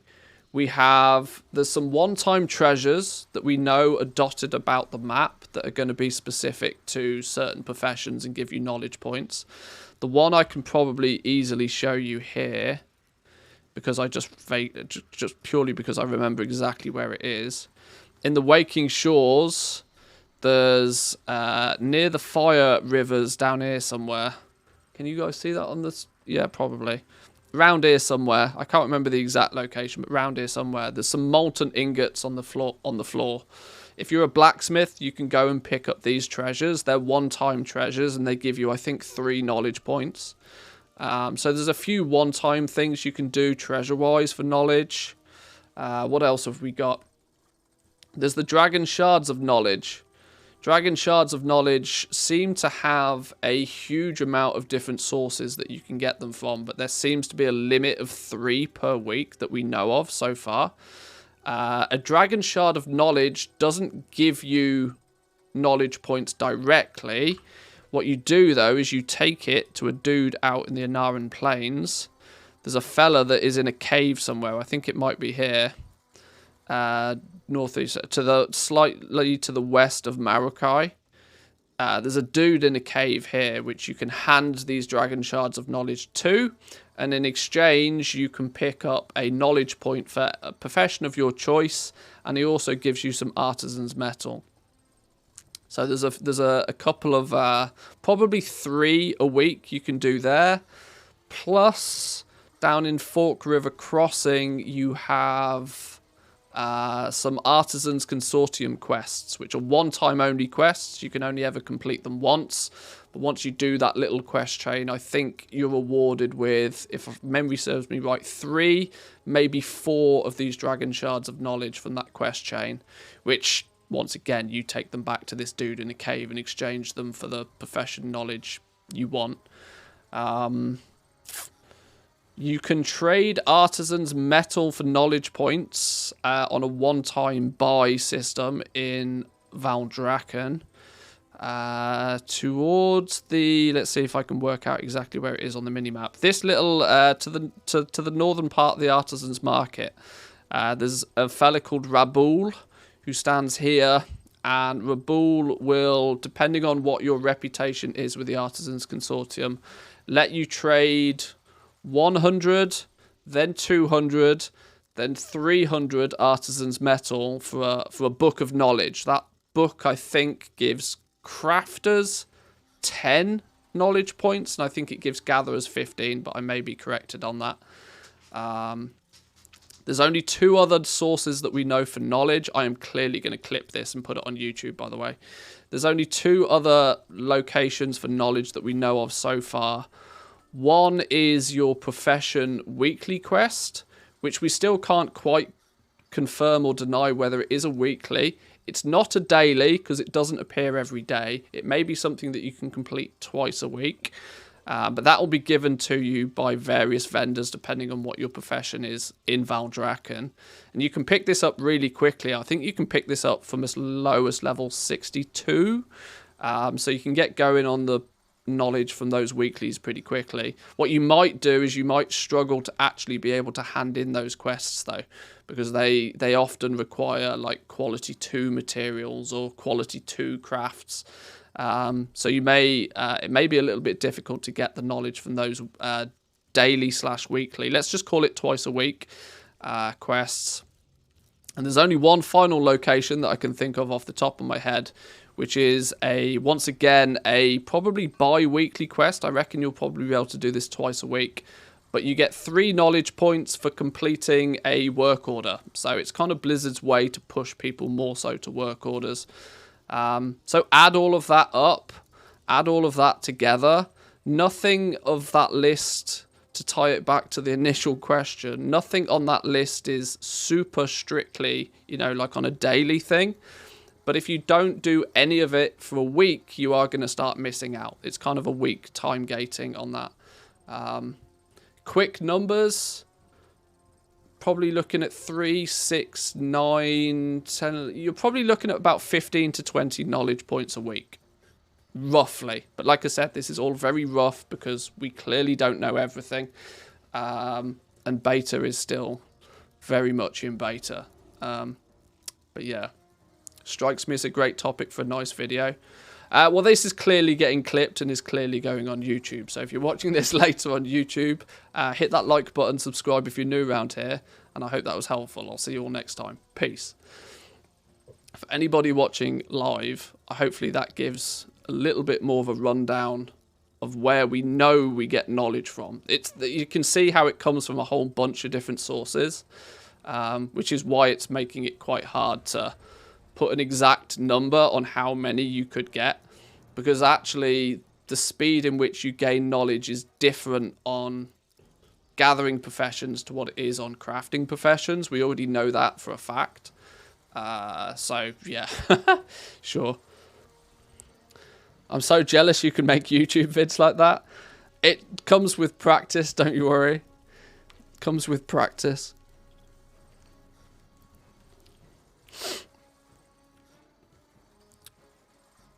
Yeah, and on that note, back to the bows that we've been trying to make for leatherworking for the last 2 hours, it feels.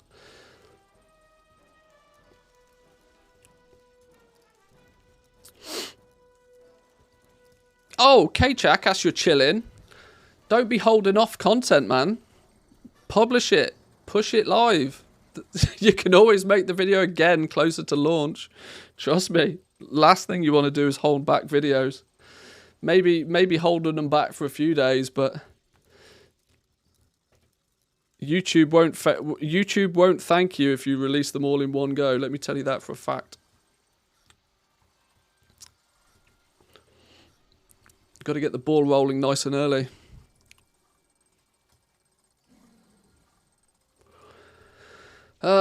Right, so we've got ourselves some good quality ruined Wraith bark. We need ourselves some Maya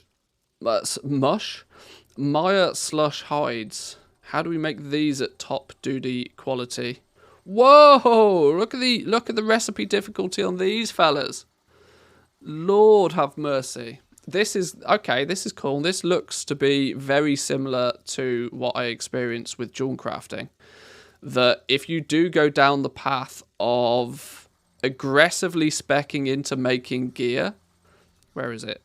Gear. Whether you choose to go leather or mail or primordial, whatever the case is, you still are going to need the expertise of other leather workers, because you're going to need somebody to get these things at top quality, which will make a difference, right? It will make a big difference if you can get these at top quality.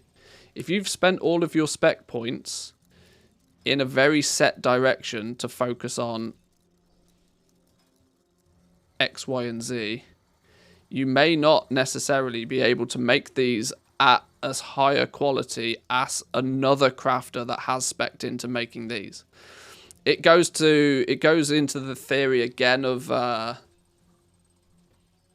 in a gold rush, should you sell shovels? And the intermediate market, there could be a really, really strong, because these are region-wide auction house stuff as well.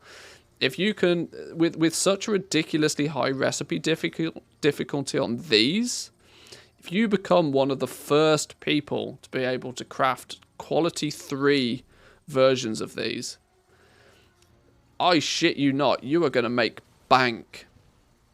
Because there'll be other leather workers out there desperately waiting to buy these at quality 3 so that they can then fill work orders for gear at higher quality.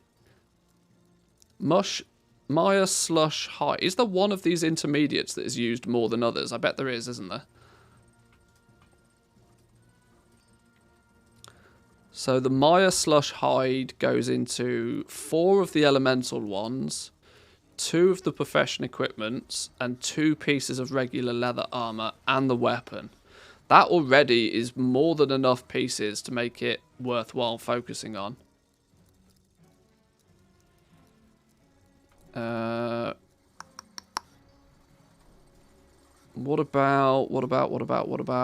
Where's the rest of the reagents? What about this stone crust fella? What's this used in? Oh, this is used in a fair amount.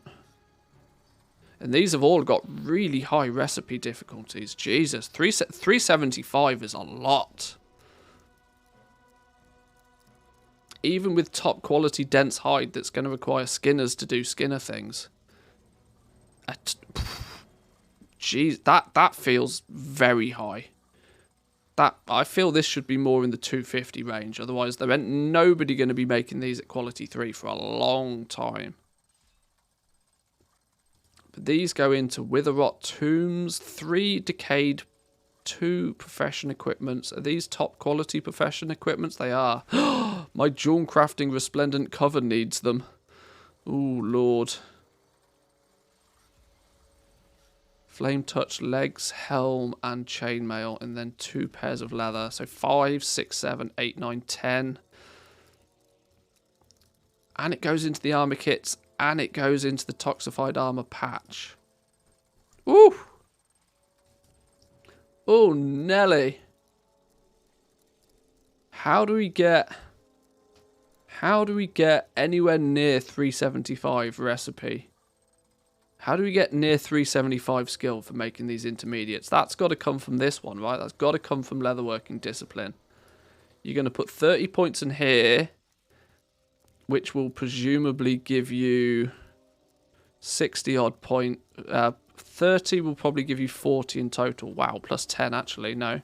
5 plus 5 is 10. Plus another 10 is 20. So you put 30 points in and you get 50 skill out. That's really strong. That's really strong. 30 points in, 50 points out is madness. Presumably then you can also spec into... Oh, is it going to be that this gives resourcefulness, this gives inspiration...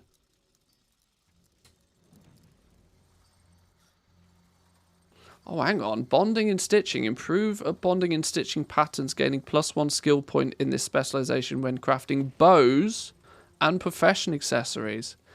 Oh, that's cool.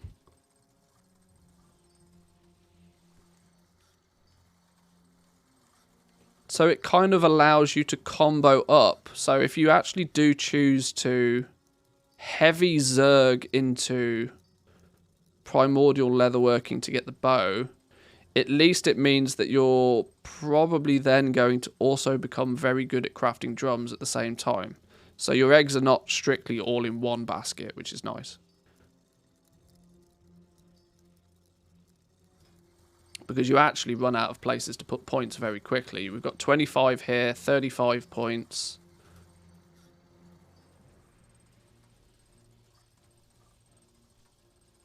You'll probably then, once you've got 35 points there, you're going to max this out, I would guess. Because of the curing agents and the chain finishing. Yeah, so you're going to stack that to the hills.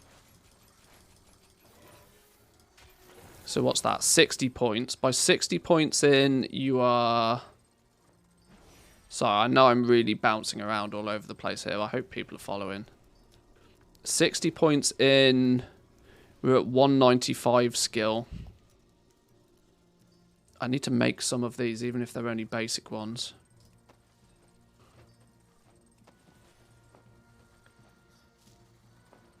But yeah, here's the downside. We're still making dog shit quality ones of these.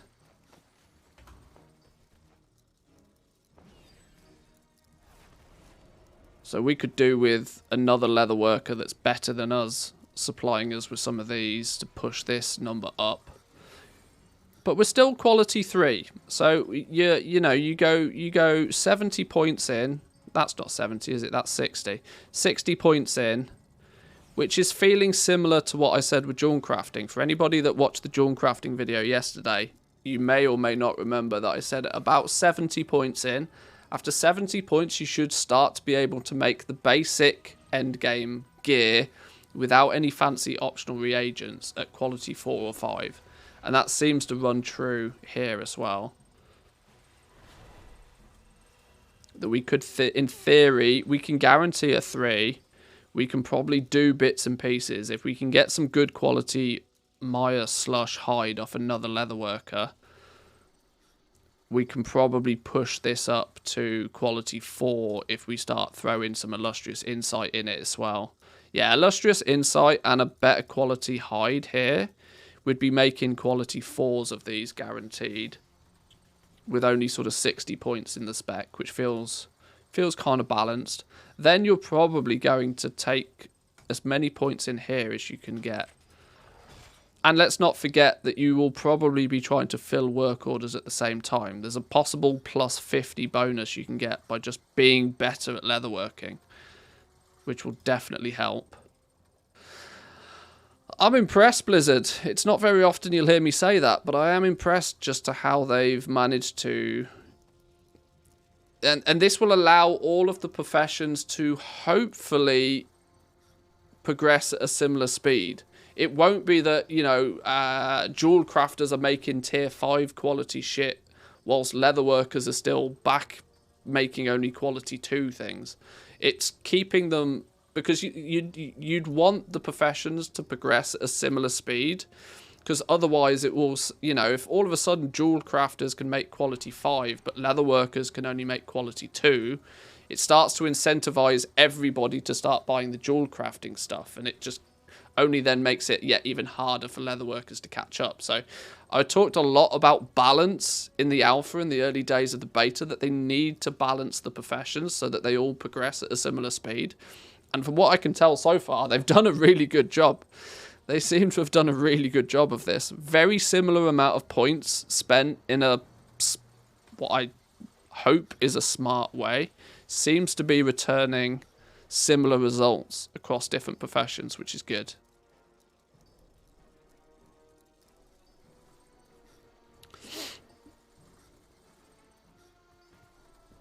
A strange feeling watching and trying the beta out that there's more than a big market for new profession called Mr. Converter. Yeah, selling intermediates is going to be big. Look at Shadowghast ingots. Shadowghast ingots throughout the entirety of Shadowlands, believe it or not, was a super lucrative market. Lazy Goldmaker did a video on this at some point, a little before patch 9.2, I think, where he was basically crafting Shadowghast ingots and putting them in his bank, waiting for patch 9.2 to launch, and he was making Shadowghast ingots at a rate of about 30,000 gold profit an hour, just AFK making Shadowghast ingots. And it's those intermediate items where people who are doing an awful lot of crafting hated making Shadowghast ingots. And so many people were willing to pay a small premium to just buy them off the auction house, off somebody else that had already done the hard work. These intermediate materials, especially considering that you are going to need to spec into being better at making these intermediate materials. If you just go out there and you do everything in your power to just make these reagents at top quality as quickly as possible, you'll make a killing, because you'll be selling all of these materials to other leather workers. If you're a leather worker that's focused heavily on leather armor or mail armor or primordial leatherworking, you will be likely buying your materials from the leather worker that chose to spec into leatherworking discipline. It's a really clever system, and I'm actually pleasantly surprised how well they've managed to balance it out. Because I'm going to be honest, I didn't have that much faith in Blizzard doing it, but they do appear to have done a reasonably good job. So if we stack 30 points in this, there's 30 points there. That actually translates to 50 skill points. So we are now, what are we, 30 plus, what did I say this was, 60. So we're 90 points in. Realistically, 90 points is probably a couple of weeks into Dragonflight. Maybe 2 weeks in. Conveniently, the time to when the raid is about to launch, just FYI. At that point, you should be able to start making these at quality 4, guaranteed, with the expertise of another leatherworker giving you some slightly higher quality hide. With you already filling some basic work orders on these, you should be gaining some, you should be 75 at least, say, which is another 25. You may then be able to throw in a finishing reagent, which practically is going to put you at quality 5 already. So it would not surprise me if you'd be able to see people running around with quality 4, quality 5 versions of these before the raid happens.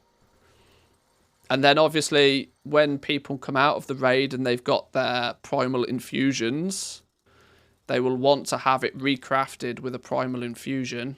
But this is going to add 30 recipe difficulty for the primal infusion. So if they want a heroic item level version of it, it's going to be more difficult for the crafters to make it. And once the mythic raiders get their hands on the concentrated primal infusion, that adds 50 recipe difficulty, making it, once again, even harder for crafters to make it at that top quality.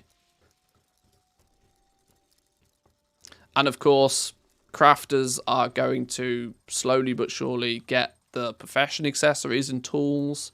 There's 22 skill points available from here. So there's a lot of room for movement if you are choosing to specialize heavily. Oh, it's going to be so fun. It's going to be so fun. Can you go into recrafting? Recrafting, I still am really, really unsure about how this is actually going to work. Recrafting allows you to change the optional reagents and the quality of some crafted equipment. You can gain skill whilst recrafting, but at a reduced chance. So let's say, theoretically, we make ourselves one of these bows. Can I choose to deliberately not use best quality stuff?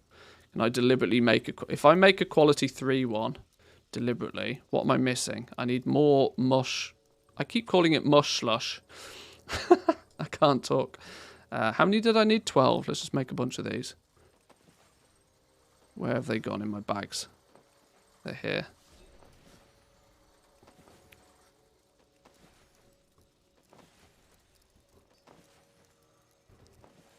Right, there's the 12 I need to make a bow. So we make a bow. We make our bow. Also, maybe this is a good opportunity for me to put forward what I think will be the process for... Yeah, what I think will be the process for using work orders, right? So if you put in a public work order, you go to the work order station, I suspect that you'd be able to say, right, I want a bow of the Dragon Hunters. But if you put it out to the public, you're not going to be able to say that I want a bow of the Dragon Hunters at quality 5. You're just going to be able to put an order to say, I want one. And by saying that I just want one, it means that any crafter can come along and make you one. You know, very simple, very straightforward transaction. And those crafters will be hunting down those work orders initially because, as you can see here, now we're at 51 skill. What might happen is you might get a quality 1, a quality 2, a quality 3, who knows. But the point is having the piece of gear is probably better than not having the gear for most people, right? And the public work orders will probably be filled quite quickly and easily by people trying to level up. What you would then, I guess, do, I would assume, is you'd be able to, well, only time will tell with this, but with the recrafting, I would assume you will be able to then put a recraft order in for your bow, which will basically give the bow back to the leatherworker, who hopefully you'll hunt down a leatherworker that has a greater amount of skill and can make something at higher quality for you. So maybe you find a better quality leatherworker out there who has access to better quality materials, and you find one that's willing to use an illustrious insight. Oh, are you kidding me? Am I like literally 3 skill points off being able to demonstrate this properly? Hang on. You can see recrafting uses less materials than it takes to just make the thing again. It only takes 2 Writhe Bark and 5 hide. But it does use some Artisan's metal. Recrafting is going to take... This is going to be one of the main uses for Artisan's metal. For most people, right? It's going to be to recraft stuff. And this, I think, is the reason why Blizzard don't really know what they're going to do when it comes to who has to supply this. Is the buyer going to have to supply the Artisan's metal, or is the crafter going to have to provide the Artisan's metal, or is it going to be a choice thing? They can choose to supply it or not. Who knows? I need to quickly make some more of these though.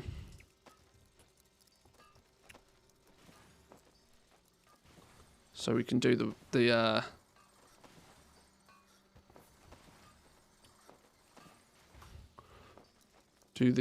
request for recrafting.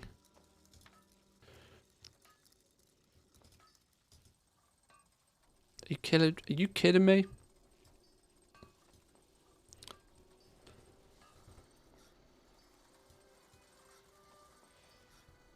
Okay, well the reality is that you would hopefully find a leather worker that has the ability to make you one at a higher quality and get it recrafted, and recrafting it should push it up to either quality 4 or quality 5, but it still requires, you know, the skill of that better leather worker. So it's likely to be the case that people will choose to just, you know, get a piece of gear nice and quickly, and then a week or 2 weeks later on down the line, they may get it recrafted. So let's say you buy your bow and it's a normal quality bow.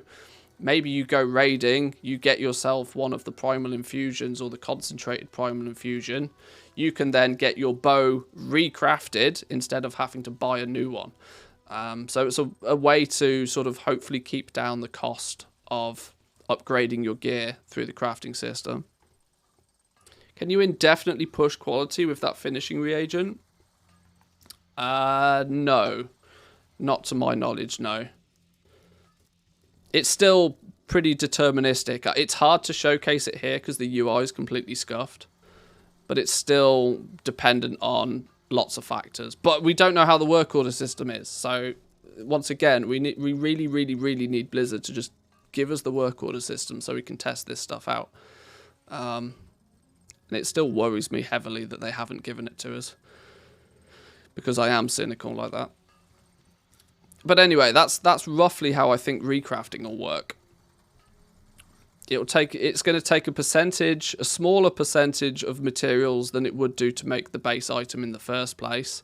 Namely, it won't need Primal Chaos and it won't need Sparks of Ingenuity. You'll just throw some Artisan's Metal and some basic materials at it again.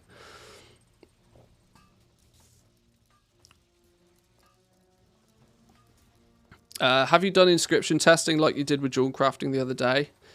We played around with Inscription a little bit earlier, but not to the same degree that I did with jewel crafting. We focused on leatherworking today.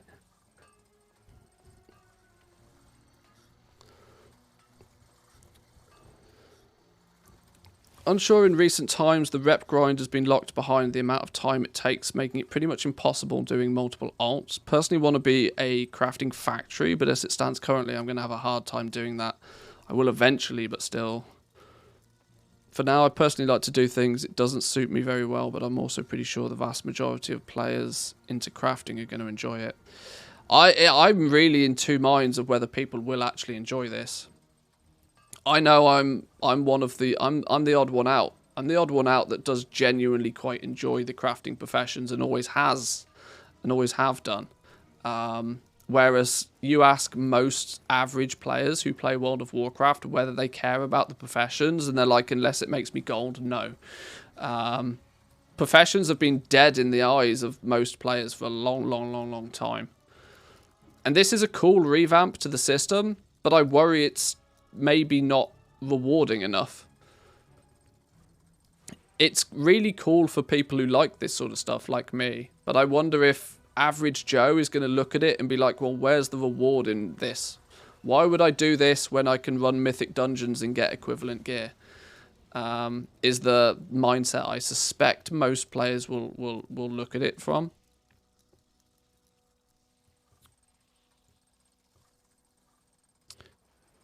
In the end, in case you're able to get easier gear from another source, people will not buy it.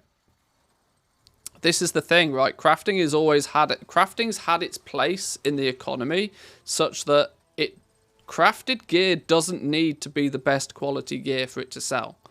Because crafted gear for most people is a stepping stone to being able to get the top quality gear. It's usually such that, you know, you can fill gaps, or at least the theory should always be that you can fill gaps in your armor with crafted gear so that you can get into the raid, so that you can get into that higher mythic dungeon. The problem might be is when the work order system comes in, if it's too much like hard work for people to fill those gaps with crafted gear, and it's too complicated of a system for them to want to bother leveling it up and crafting that gear themselves, that they might not bother. And this has been my concern from the word go, and it is all weighted on the work order system. And if the work order system's dog shit, it could kill all of it. It could kill all of it dead. It doesn't matter how fun it is. It doesn't make a blind bit of difference if there's nobody engaging with it. Because it is, hopefully I've showcased here that it is going to be a community-driven thing. You're going to need a leatherworker that is specialized in leatherworking discipline, a leatherworker that is going to be able to make the intermediate items at a higher quality. That leatherworker is then going to supplement the other leatherworkers that have chosen to specialize somewhere else. If you've chosen to specialize in mail armor because you've seen 7,000 skinny lizards running about and they all want some new armor, if you've chosen to specialize here to get them their gear fast, if you want to also be able to get it at top quality, you need the expertise of another leatherworker. It's all going to go hand in hand, and that's just within one profession.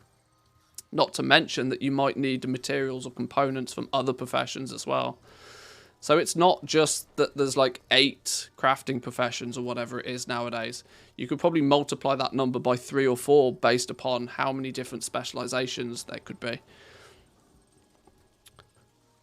I do wonder if picking the least popular specialization might end up being better. It's true, right? It's true. There is the... you could make the assumption that the best way to make gold in this game is to do the thing that everybody else is not doing. That's always been the case. If you can find something that is an untapped market, you always make way more than trying to compete in a market that's just saturated with crafters already.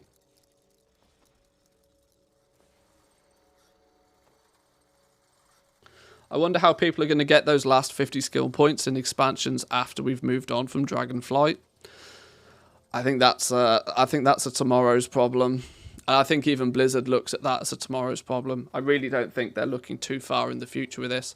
I'm slightly worried about what they're going to do in patch 10.1. And that's probably only going to be a few months down the line, never mind a few years. They're going to have to make sure that whatever they do in 10.1 and 10.2 ties in well enough to still keep there being some demand for basic gear. And I don't know how they're going to configure that. Hopefully Blizzard at least has thought about it, but we'll see. Please create hundreds of how to craft XYZ gear on YouTube so we can copy paste to potential buyers. You'd get heaps of views too, like those that show you where dungeon entrances are. Maybe on the second channel. Maybe on the second channel. Without an API for the work order system though, it might take a fair bit of manual analysis to identify the gaps. Very true. Very true. The difficulty with all of that, though, is the fact that Blizzard doesn't track pricing data. So, the whole thing's going to be difficult. And it's deliberately so, right? It's a very clear attempt by Blizzard to create a system that is not easy to gamify. Enough layers of detail to make it interesting to play with, but to spread the joy, you know, preventing super goblins from doing super goblin things as much as possible. And I think it works. I think they've clearly hit the mark on that one. Very much it feels that way. But then, boys and girls, I'm getting hungry. I think I'm going to go get me some food, which means I'm probably going to call it there for today. We didn't get quite as far as I expected with leatherworking, but we had to take a bit of an Inscription detour, which was maybe not necessarily planned. But what I have been able to conclude by now testing leatherworking to a similar amount of to a similar detail as jewel crafting is that Blizzard seemed to have done a really good job balancing the professions. By the time you've spent a similar amount of points, you should be achieving similar things, whichever profession you take, whichever spec you go.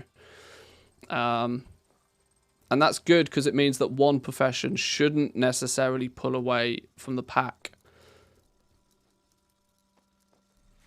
And if you think about what you're doing, there's some really good opportunities to carve out your corner in the market.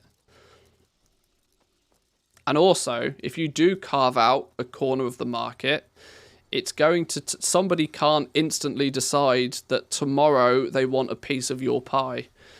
It's not as easy as that. It will take them a while to be able to catch up. And in the time it takes them to catch up, you'll have pulled further ahead.